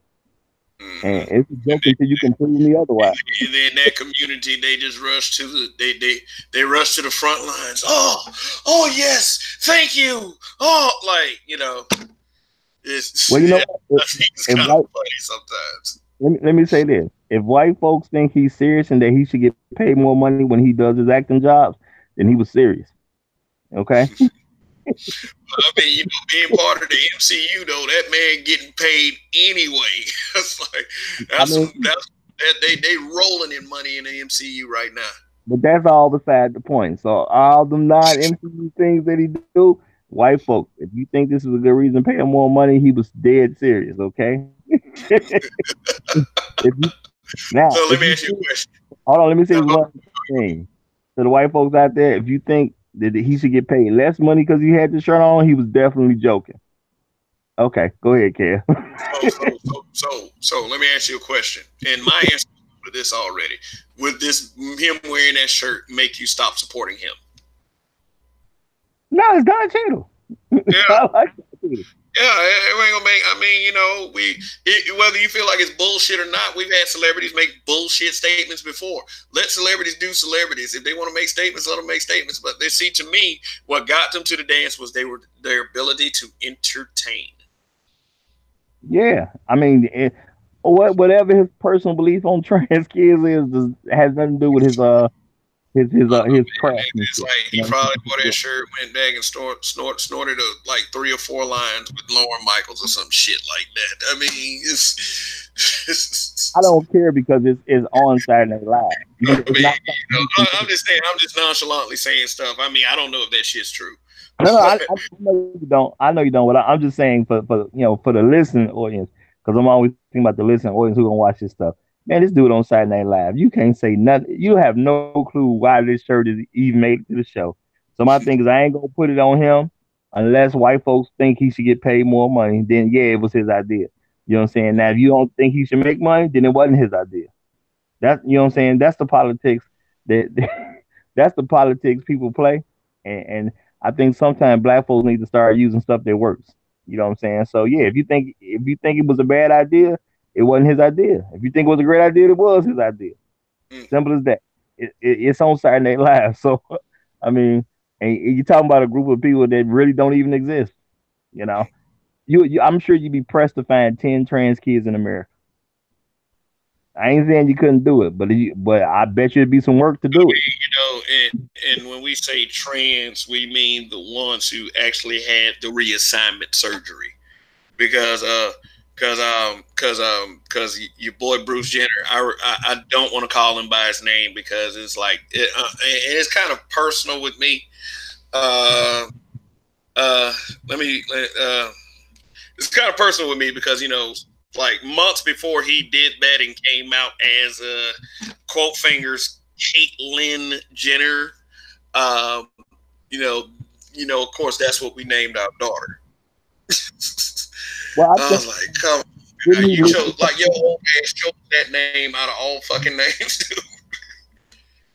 well, But my it doesn't thing, matter.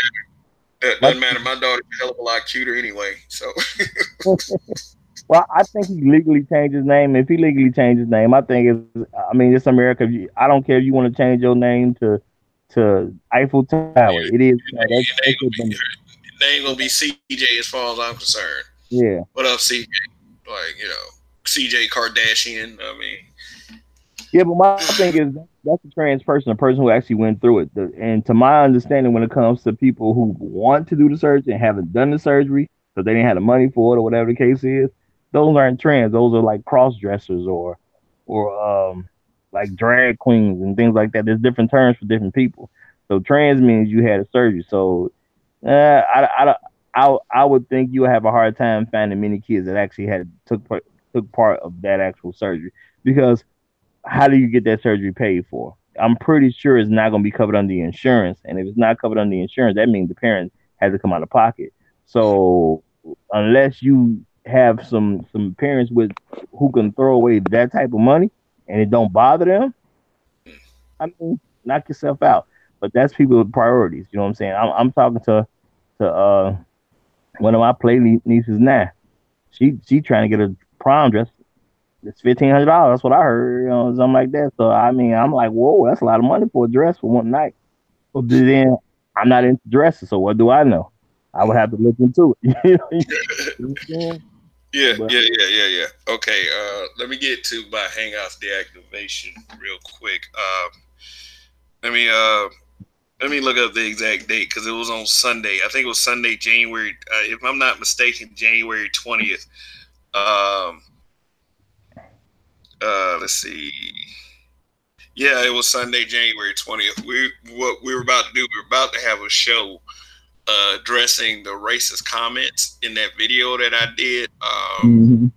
The one that I said, grown ass pale devil cowardly attacks a little black girl. Wow. I mean, for those watching, you can go check that video out. I'll put the link in the description. And the amount of racist vitriol I received on that comment section. Wow, classic. I was like, they like me. They really, really like me. Like, it was insane. But I felt what I truly felt was in my heart. I mean, you like that it's starting to seem like it doesn't matter whether it's a black boy or a black girl. That super predator myth is gonna stick. Like, and my problem with the whole thing is you're a big ass grown ass man. Now the story that was spun was that he was protecting his family. What I saw in the video, I mean, which to me, him protecting his family, that's an intangible. Let's deal with the tangible. The tangible is what we saw in the video. Yes, it was a bunch of little kids around him, picking at him and everything. And then, first of all, where were all the parents in the area? Why were they allowing their kids to act this unruly in the beginning? But that's not my number one issue with this. My number one issue is this man clocked this little girl. He clocked her like, he was getting ready to, it was like big fight feel. It's like he could have pushed her down, but everybody was like, and a lot of people had this view like, man, what are you gonna do? Wait for her to pull out a knife or a gun? Go ahead and knock her out. I don't think it appeared that she had a knife or a gun. But it's like, and then the girl, they said the girl was under 12, which means that under 12 to me it's like 11 or 10. I mean, we're just gonna go ahead and say she was 11. So I entitled the video. It was a hangout stream. Grown ass pale devil cowardly attacks little black girl, and people did not take too kindly to it. And but the thing is about the hangout suspension is I think that's what did it, but I only think that's what did it. I don't have any confirmation as to what did it. All Google pretty much told me was, they sent me the email, pretty much told me that we checked you out and found out that all your Hangouts was in compliance with our policies. And, that's on top of saying cuss words. Then I just took it and rolled with it. I mean, it makes me believe it's okay to say shit like that if they didn't specifically point that out as the reason why my Hangouts got suspended in the first place. Well, I'm gonna go with the fact that they said all of them good, so I'm cool with them coming to that determination. Hey, you know what? We checked them out; they all good. Okay, so keep up the good work, kid. That's all I'm gonna say. Keep up the good work. Yeah, but like it's just a mystery to me is why it went out in the first place, and it went out as we were about to do the broadcast of addressing the racist comments. I don't know. You think that was some little douchebag SJW that might have ran across it? I'm just gonna cause you some grief for a second because next night was supposed to be the Martin Luther King show. And I had some real good shit set up for that show. I'm honestly, my opinion is because this is when it comes to companies, it's not like going to court. Unfortunately, you don't get due process before determination comes down. And it could have just been a racist person that did it. You know what I'm saying? It could have been many different people that did it. Dude, I was about to go in, but then like we did it on your channel, which was great because you got a pretty good amount of views on it. Once again, I want to go ahead and publicly thank you for letting me do that show. But man, when that shit happened, the wind was taken out of my sails, man. I mean, I do get that, but my thing is, being in, while you're gonna always be faced with different people with different opinions. So yeah, it could have been a racist that did it, but like I said earlier, there's white people. I can't say you're white supremacist just because you're white. But you're gonna have a group, a part of that group. But all people that are racist against black, they ain't white. We live in 2019. Exactly. and my thing is not even just about color. You know, it could be a gender thing. It could be it could have been an issue. Who knows? Who knows? Somebody could have been mad at me for that video I made about old girl Jamila Lemieux. Yeah, it could have a personal friend of hers who may have happened to see the video. I mean, my thing is, there's no way to really determine where it come from, and it'll be guessing. So, in my opinion, it don't really make a difference because, like I said, it's not court. You don't get due process first, and people get to make their cases and all that before punishment comes down. But that's just the world we live in, and people have to understand there's a difference between court case versus a company doing what it wants to do. And at the end of the day, no matter how we feel about it, companies do what they want to do, and that's just the reality of it, you know. And the timing, you know, could have did that, but my thing is, you made so many videos, you don't know who saw which one that made a person do anything. You got too many, you know. So I think I'm up to 155 right now. Like, you know, I feel like, you know, maybe if I did more videos, if I did less videos, I mean, you know, maybe my channel will be a little bigger right now. But one thing is certain, go ahead. No, I was just gonna say, to me, it don't matter because at the end of the day, they checked you out and they say, you know what, we see your work, we're fine with it. So at the end of the day, I'm cool just because they gave you that type of response because that's what we do know. They checked your stuff out and they said, hey, your stuff is cool. So I'm glad to hear that.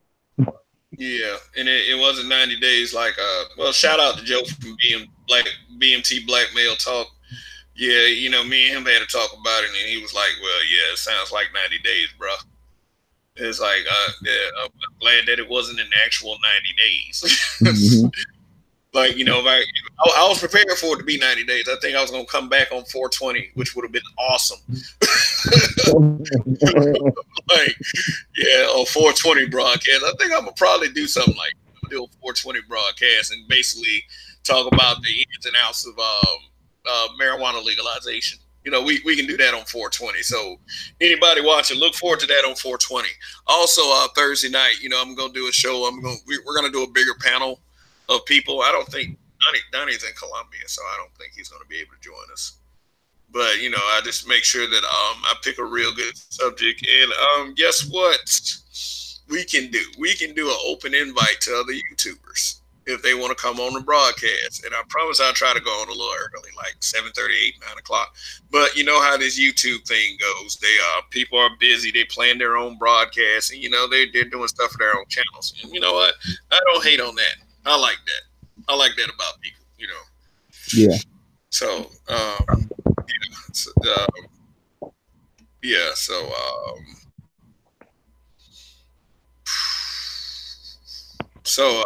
anything that you want to talk about that you might have seen in the group? Because I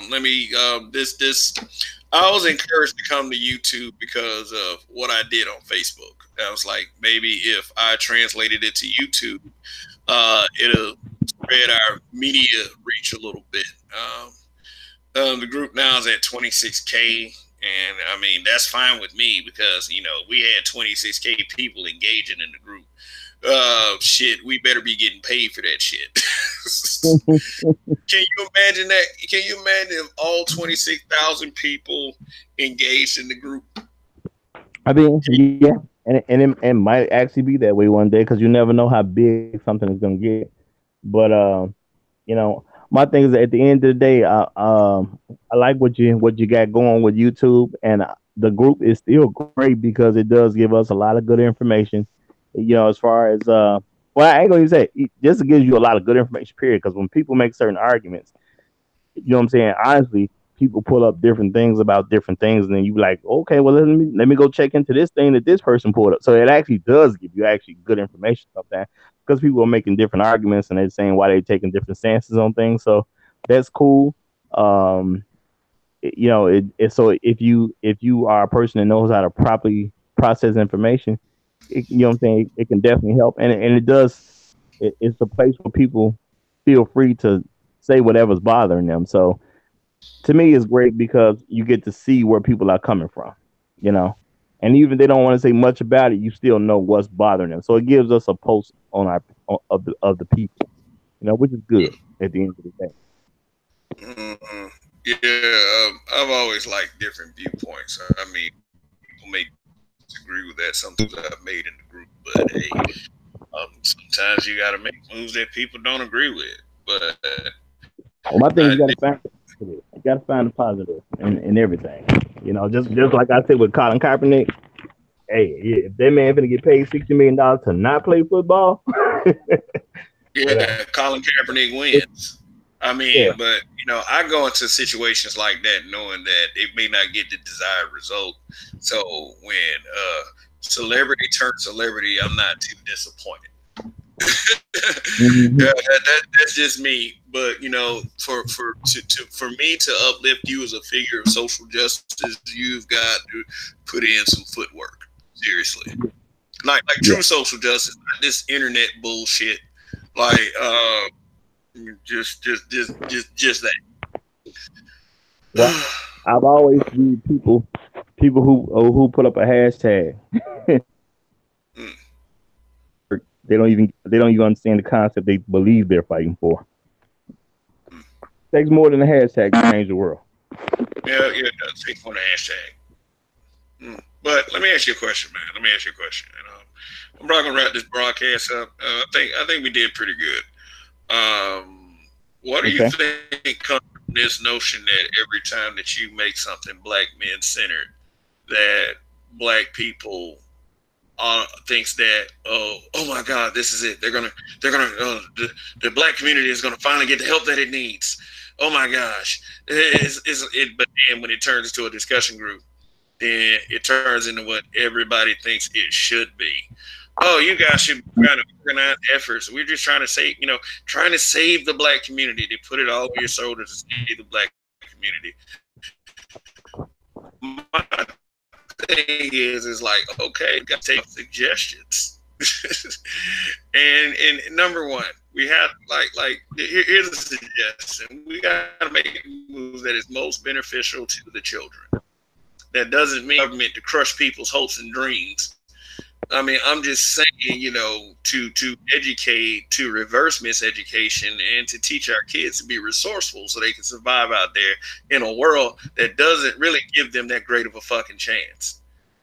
If you're an adult, if you were able to sustain life, you have made it. You really have. You have made it.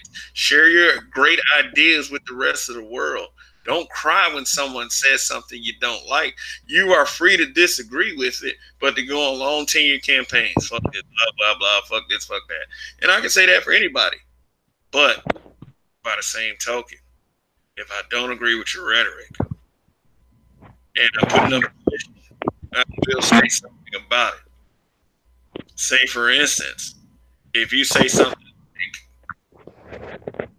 what's a common statement that some people say about black men on social media, or in this society? What do you think a common statement would be, Roger?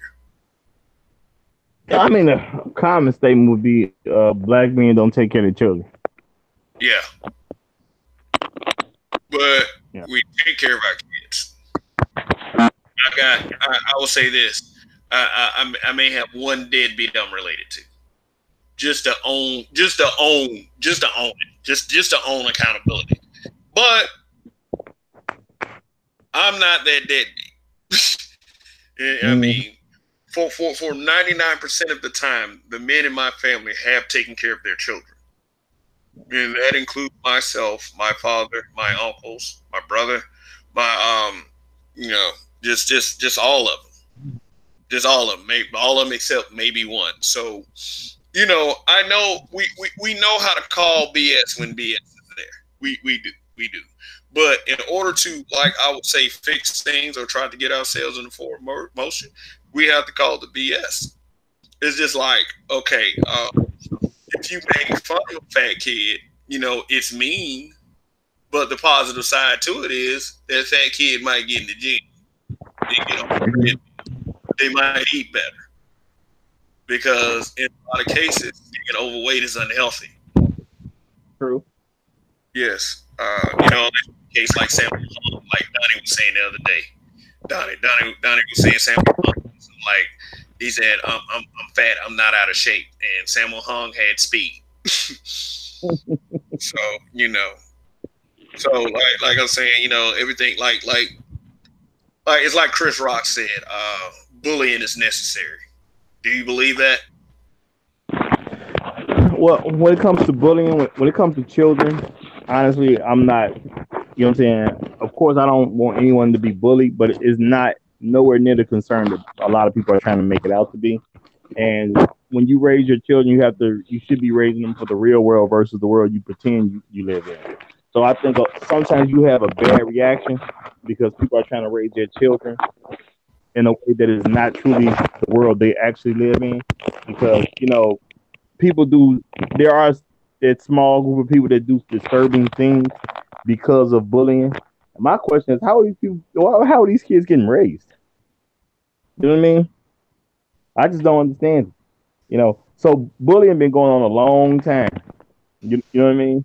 But why do you have children reacting in a really ridiculous, extreme way to something that basically everybody had to face when they was a child? You know what I'm saying? Who didn't get bullied as a child?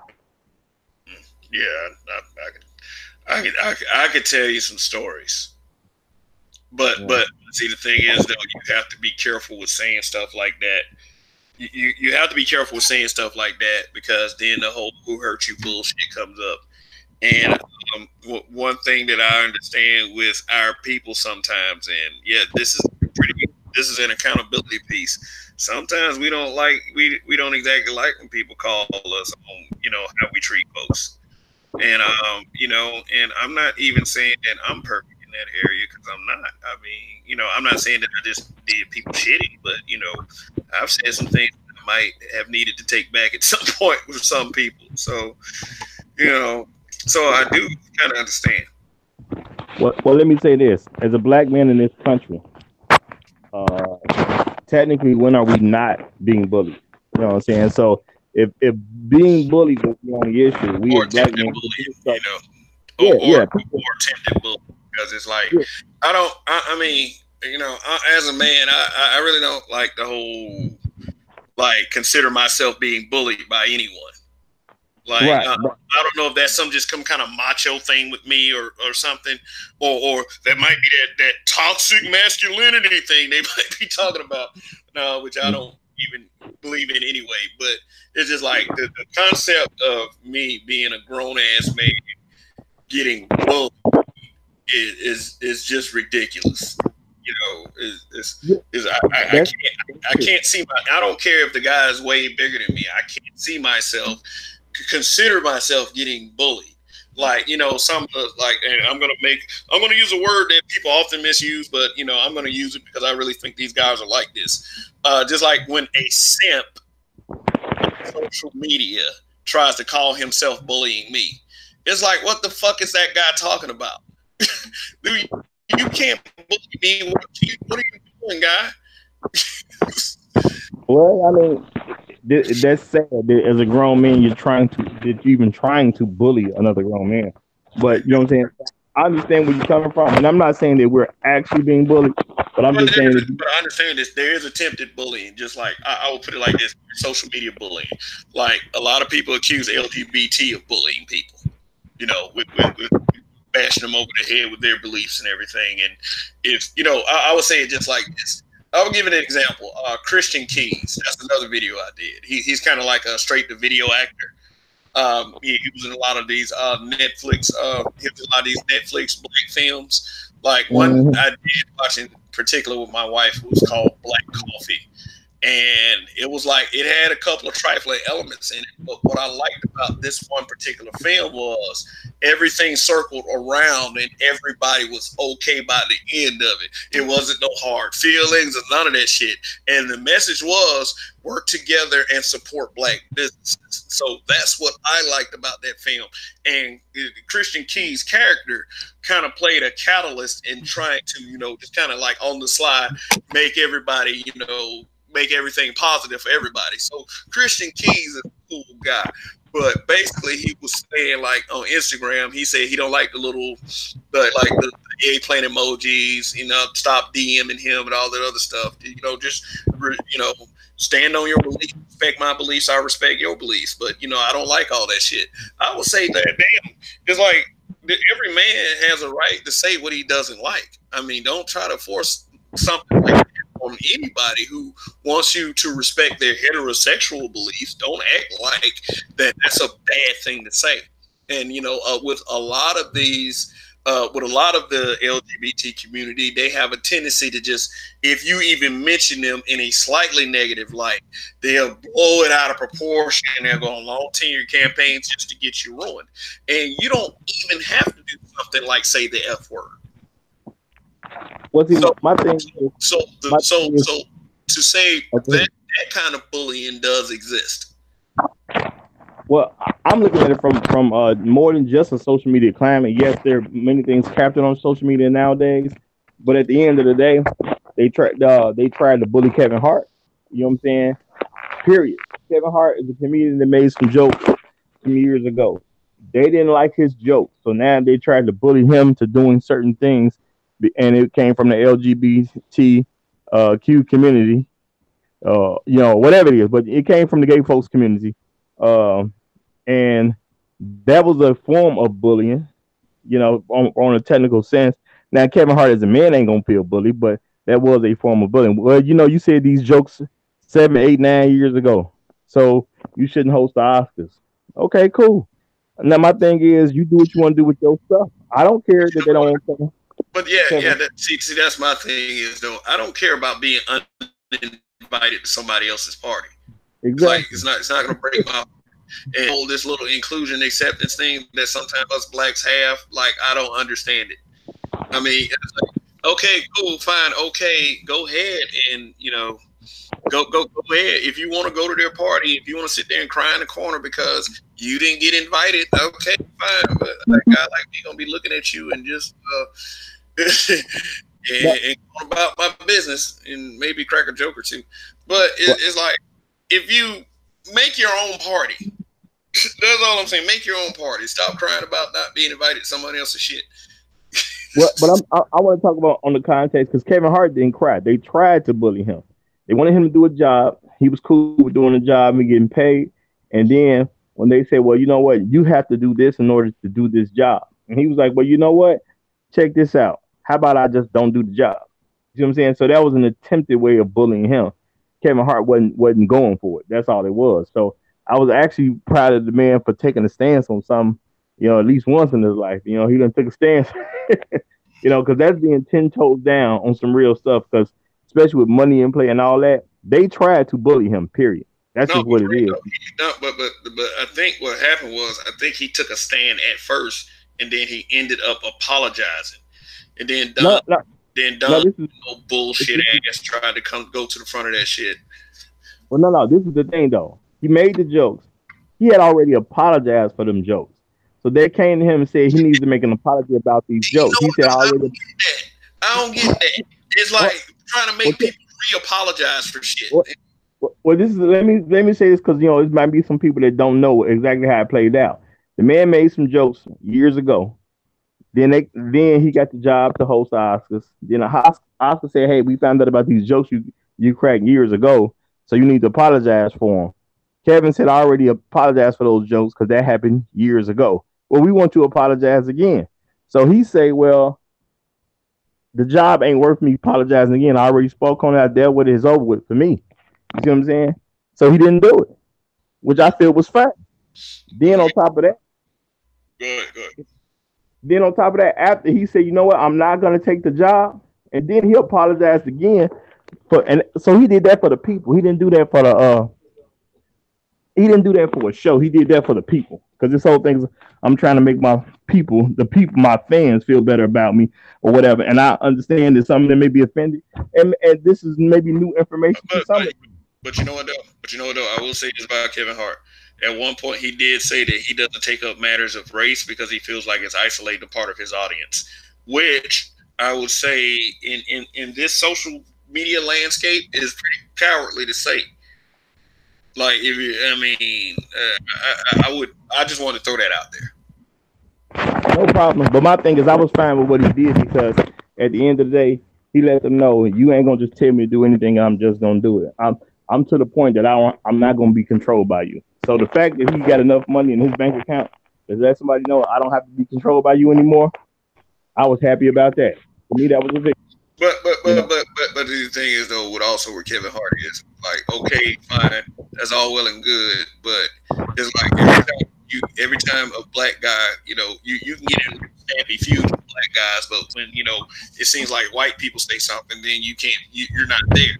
Like, you go at Mike Epps and you go at Cat Williams, but when Kathy Griffin calls you a pussy in front of everybody, you don't say anything. Now, I don't know if he's trying to chalk that up to, females like that or whatever. But let's go back to Don Cheadle. I made a video about that. Don Cheadle putting Kathy Griffin in check as soon as she even said anything. Like, Don Cheadle read her, I haven't seen anything. So I mean, if like, okay, if you want to be the kind of guy that wants to say stuff like, I don't argue with females or any of that, that's fine. That's fine. But then again, it's just words. It's just words. There's not one word in the history of my existence that has ever punched me, kicked me in the nuts, or caused me any kind of physical harm or contact. If you say anything or you're trying to make any kind of statement, you need to stand on that motherfucker and don't retreat when someone backs you into a corner debunking that shit. So my message to guys, Kevin Hart, it's okay to respond to disrespect. I mean, words, you can always respond to words with words. No one has a problem with you responding with words to words with words. Yes. But the point I was really trying to make was that, people say a lot of stuff about bullying and all that. That, the LGBTQ community, they're the main ones talking about they being bullied based on words, but yet they try to bully Kevin Hart. They turn around. It's like, oh, how it feels. So like, okay, it's like, okay, two wrongs don't make a right, dude, or woman, for real. Exactly. Or whatever you want to be. Yeah, my thing is, if you're gonna take your stance the whole way. Because my thing is, it wasn't just random people; it was the organization. Because you have the Oscars organization taking that stand, and because they're an organization, you know what I'm saying. But you just say, "Well, yeah, we heard he said this." Well, my thing is, if he's already apologized for that, you should have been like, "Well, yeah, Kevin already apologized for that years ago. He don't even do that type of comedy anymore." Yeah. You know what I'm saying? So, what more do you want him to do? They didn't take that stand, so therefore you were trying to bully him. So, my thing is, however you feel about Kevin Hart, my thing is look at the concept of what bullying actually is, and you try to do it to the point where it takes money out of his pocket. So, my thing is, if you gonna stand on, and there's nothing wrong with being wrong and being corrected. We're all been wrong about something at some point, but when you don't take correction, that's a problem. Yeah. Yeah. Sometimes if you stand by and watch a bad act being perpetrated, you're just as guilty as the one perpetrating it. Especially if you could have made a difference. Yeah. So my thing is, I don't pay attention to all that slick talk social justice warriors do, because they only talk about certain. They have an agenda and they only care about the issues that affect them. But when you look at the issue on broad terms, they don't actually care about the broad term issue. They only care about it when it affects them. And that's it. Yeah. So my thing is, whatever you got to take it on a regular basis. And if you're not going to take it on a regular basis, at least just say that then. Now we don't have any expectation out of you to say something. If you'll do, like it's a lot of women that say they believe men shouldn't hit women. I get that. You know what I'm saying? Because they say it. Now, if you ask them about women hitting men, I mean, when you ask about women hitting men, they're okay with it. But if you ask them about men hitting women, you know what I'm saying? They're not okay with that. But they'll tell you, well, you're a man, so you just shouldn't do it. See, now I already have the expectation to never look for your help. if somebody tells me as a man, I know I can't look for your help because you don't even care. You know what I'm saying? Well, speaking of that though, you can look at let's okay. I'm not gonna compare. Okay, let's talk about elevators for a second. Okay, Okay. I'm not gonna compare Ray Rice to Solange Knowles.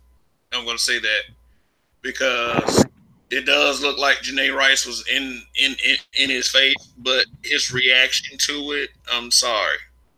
It's like I almost feel that way about like almost as much as that white man who punched that little girl a few weeks back. You know, that shit was uncalled for. But my big thing is with that particular situation is she married him anyway.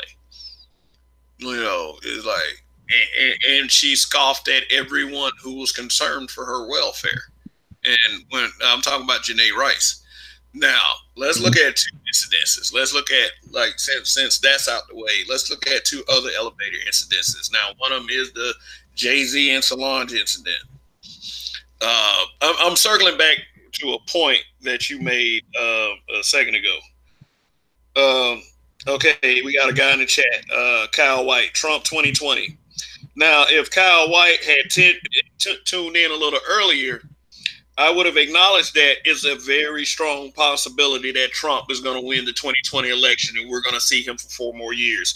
Even if my boy Bernie Sanders does run, I think Trump is going to I think he's going to be a two-term president. You know, I don't see how he's gonna be. I don't. I already said this on some broadcast earlier, but yeah, I don't see how Trump is gonna lose. But go ahead. yeah. But back to the elevators. We're gonna compare Bow Wow and Bow Wow and his girlfriend, and we're gonna compare Solange Knowles and Jay-Z. Now, you've seen the mugshot of Bow Wow, right? Well, Shad Moss, whatever he wants to be called. You've seen the mugshot with Shad, aka Bow Wow. You know, you seen like it looked like he got in a fight with a Thundercat. Yeah, Chad he took something. That was a real fight. I'm gonna put it like that. That was a real fight according to his face. Mm-hmm. And people try to brush it off like it didn't mean nothing or it wasn't much anything. According to his face, he was in a real fight. And brother Buck, I'm gonna have to get an Alexa, man, because you keep throwing that stuff up, saying play gangster trivia and play African American trivia on Alexa. Just ask Alexa to play either game. Like I gotta get me an Alexa, man. It's like, I mean, you keep throwing all this stuff, and Alexa might actually be a cool little device. So Yeah. you know, thank you, Mr. Buckman. But okay, back to the elevator. Okay, you see the results of what happened to Bow Wow, and then when you look at the elevator, it does seem like they're in an argument, and it does seem like Bow Wow is being a tad bit aggressive. Who knows what happened before they got to that elevator? And then, based on what I heard, how her behavior was, it seemed like that she was probably a lot at fault for that too. And visibly in the mugshot, she is unmoved. She doesn't seem like she's injured. Her hair is out of place or anything. No black eye, but you see clearly injuries on him. Yeah. So I think on to a certain degree for legal purposes, he helped himself out because obviously he didn't do nothing to her. You know what I'm saying? Because you can look at her mugshot and literally see that nothing happened to her. You know what I'm saying? So he's the dude. Not to say that Bow Wow isn't a little asshole, because I'm quite sure he is by his social media antics. Right, which is not illegal. It's not illegal, but but I'm just saying, based on legalities, and because he is the person that's in the he's the person that's gonna have the light on him because he's the famous person. Yeah, it might have been his best move to just take whatever it was, but at the end of the day, you know what I'm saying. Now, if I'm looking at it and I said the two mug shots I saw, yeah, you can't tell me he did nothing to anybody, but I can definitely understand that she attacked him, and I would probably give her some jail time. You know what I'm saying? But looking at that man's face, he definitely endured something. You know, he endured something. Her hair was like it was freshly brushed before she took her mug shot, and I'm sitting here like, where they give you brushes to take your mug shot? Well, I mean, they handle women with kid gloves when it comes to stuff like that. So she could have had that. Let me brush my hair. Let me brush my hair. And then the little cop who think he can probably get a little touch later on, probably let her do it. Okay, ma'am. Okay. Yeah, boy. could be What the you be case. with this man? That could be the case, but to me it wouldn't help if I was a judge. Cause I'm looking at Bad Boy like he look like he been Bad Boy look like he been assaulted. She look like she was the person that recorded a man being assaulted. That's what she looked like. That motherfucker Bow Wow looked like, hear the magic, hear the roar. Thundercats are like, he looks just like that. It's like he was a little dog and he ran up on a big cat. Like he ran up on a mountain. Something wrong. The dog cat comparison, so you know. Mm-hmm. Yeah, and then let's pull up said mugshot real quick, just for shits and giggles. Yeah, let me pull it up real quick. Bow Wow and Kiyomi Leslie. That's her name, Kiyomi Leslie. I don't understand the first name. What was the first name? I think her name is Kiyomi Leslie. Hey, where's the mugshot? They got plenty of pictures. Google should have pulled up the mugshot though. Let me put the mugshot. Yeah, I mean, all I'm saying, I ain't never seen a person be in a fight. Here we go. I'm about to screen share it right now. So y'all, like, you know, for anybody who hasn't heard this, and I'm sure everyone has heard about this by now. Yes. So as you can see, clearly, Shad Moss, Bow Wow, whatever you want to call him, got clawed in his face by a big cat, or as they say, or as they reported, she hit him in the head with a lamp. So whatever he must have said to her, he must have called her the C word or something. She must have really got mad and decided that using an object was necessary. I'm not gonna even give that much credit. She might have hit him specifically knowing he wasn't gonna hit her back. So she felt totally comfortable with beating on him. Because there's a lot of women that like that. But like, weren't both of them charged? Were both of them charged with anything? At least like charged with stupidity or something? At least. I'm not sure what they were charged with. Honestly, Bow Wow's face told me enough of the story. You know, but at the end of the day, do I expect anything to happen to her? Not really. I'd be shocked. Not at all. Yeah. To me, if she was held accountable, that would be news. Because I have no expectation that she will be. Now, my thing is for Bow Wow. Also those situations, they're always going to favor women anyway. I mean, if you're the man, they feel like you should not be physically engaging a woman at all like that. And that is what, I mean, and it's not all that fair, but, you know, that's just something that we deal with in our society. That, yes, you know, and mentality, especially from a lot of our women, is going to be that, like, and then we heard this little stupid shit being thrown out in the group. Oh man, he tried to punk her out and she whooped his ass. It's like, why are you so fascinated with women whooping people's ass? But women whooping men's ass, but when they turn it up on you, you act like a victim. Now, I'm not saying I condone any of that crap. I don't condone beating women. I don't. I do condone, however, defending yourself. Period. No one should be hitting you at all. Well, they have a fantasy of beating up on men. It's just part of their fantasy. That's why they react the way they do. They don't see themselves being able to do it in real life. So if they see another woman in any kind of perception that you could draw the conclusion she beat up a man, they're happy with it. Because at the end of the day, it's just about what's in their heart. So in their heart, they would like to beat up a man. Now, my thing is, with this, because of these mug shots here, you know, it makes it look very plain who did the hitting versus who didn't do the hitting. It makes it very plain. And like I said, I don't blame him. Yeah, I got a new subscriber, by the way. Yay, subscriber. Yeah, that's awesome. That's awesome. But my thing is, because he's the famous person, I totally get him not touching her. I totally get that. But my thing is something going to happen to her? I still don't. That would be news to me if she actually was held accountable for what she did. That would be news. Him getting beat up by a woman, that's not news. Her being held accountable for beating on a man, that would be news. Yeah, they damn act like that. Damn, she came out the top rope. Just dropped the elbow on him. Like, Jesus. Ladies, calm down. If a man turns up on you, you're gonna retreat and you're gonna play victim. That's all there is to it. Like he didn't turn, and you know what? Cool, he didn't turn it up on her. So ultimately, at the end of the day, what kind of man does that make him for real? Yeah, and I don't care nothing about no elevator discussion because at the end of the day, it was just a discussion. If he didn't put his hands on her in the elevator, then all they did was talk. So that's nothing more than a discussion. Could be a heated discussion, but it's still just a discussion. All right, now let's shift it for a second. Yeah, since we're talking about elevators, let me type this in. This for visual aid purposes.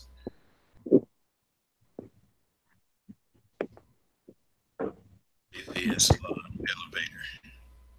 They actually had elevator audio. Oh, really? Yeah, I don't know if they had elevator audio for real. That might just been a. But let's look at this picture here. A picture is worth 1,000 words. Yeah. Now, this is a confused guy. I guess he's the bodyguard. He's the biggest guy in the picture. This is why people call Beyonce. They use the conspiracy that Beyonce might be a witch.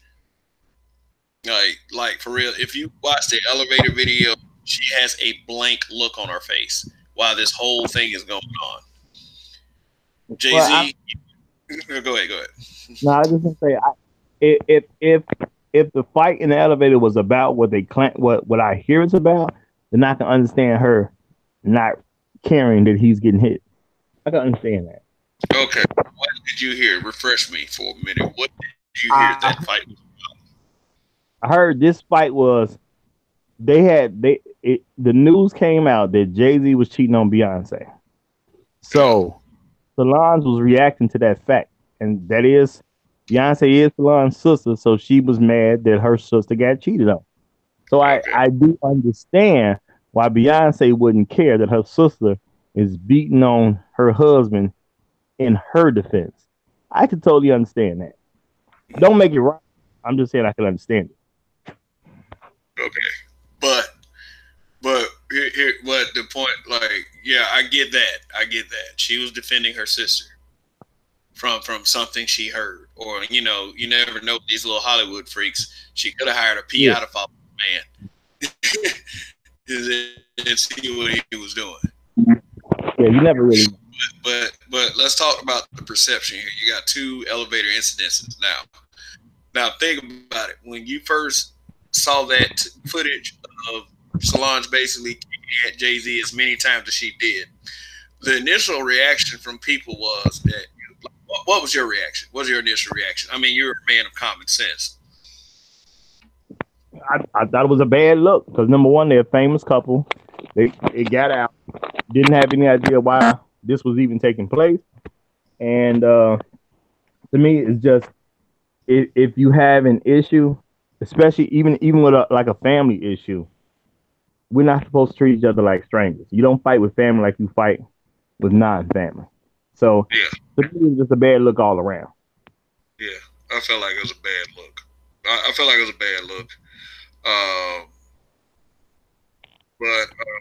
But anyway, seeing those two elevator incidences, at first glance, you can understand why there would be different reactions, like as opposed to how men are viewed versus how females are viewed. As far as that, and, like I said, I don't condone anyone. I don't condone striking a female. I don't.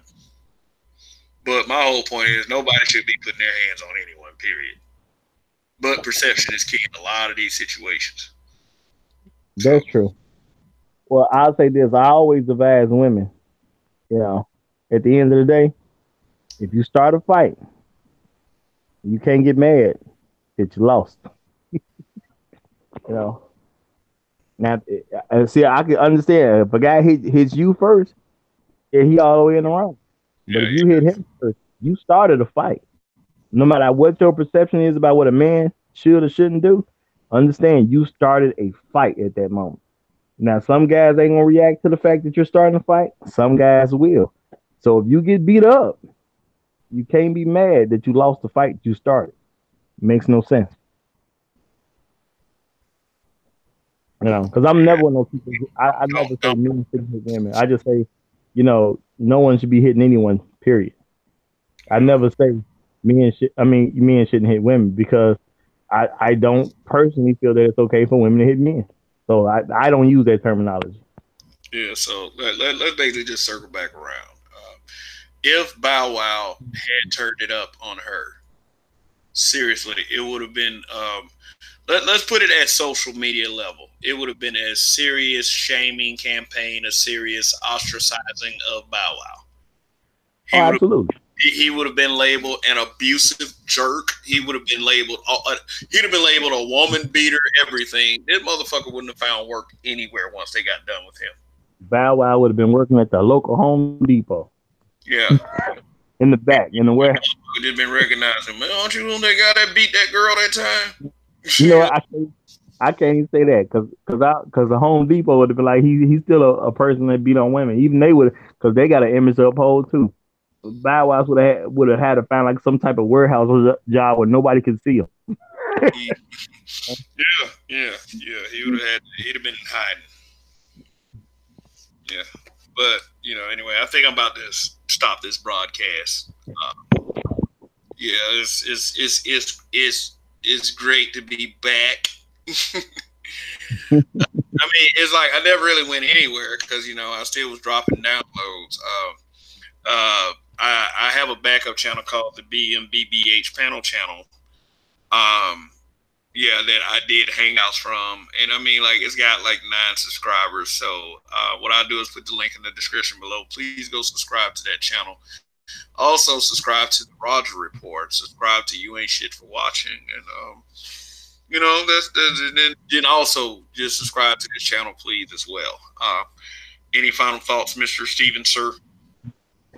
Well, I'm just gonna say I'm glad to see you back, and we as the habitual line steppers, we're gonna continue to put out good content for you folks every day. So please check out all 3 channels. I'm gonna leave it at that. I'm Roger, right, and I'm out. All right, and remember, like, my whole message from now on is going to be common sense reigns supreme. If I see something that is not so much common sense, then I might have something to say about it. And for YouTube being the scape that YouTube is, then everything is pretty much up for debate anyway. So we're just gonna go ahead and leave you with that right now. And please tune in Thursday night. Just be looking for me sometime. I probably will. I probably will put up a promotion. Just scheduling the live. I promise I'll come up with a different topic, and we're gonna try to do it within the prime time area. I'm sure Roger will be there, and a couple of others too. So anyway, for the viewing audience, thanks for tuning in. I think we had 3 viewers consistently. So guys, thanks for staying committed and listening to what we have to say. Yeah, this is Kev. This is Black Men Being Brutally Honest. Like, subscribe, hit that notification bell, and I'm out. Peace.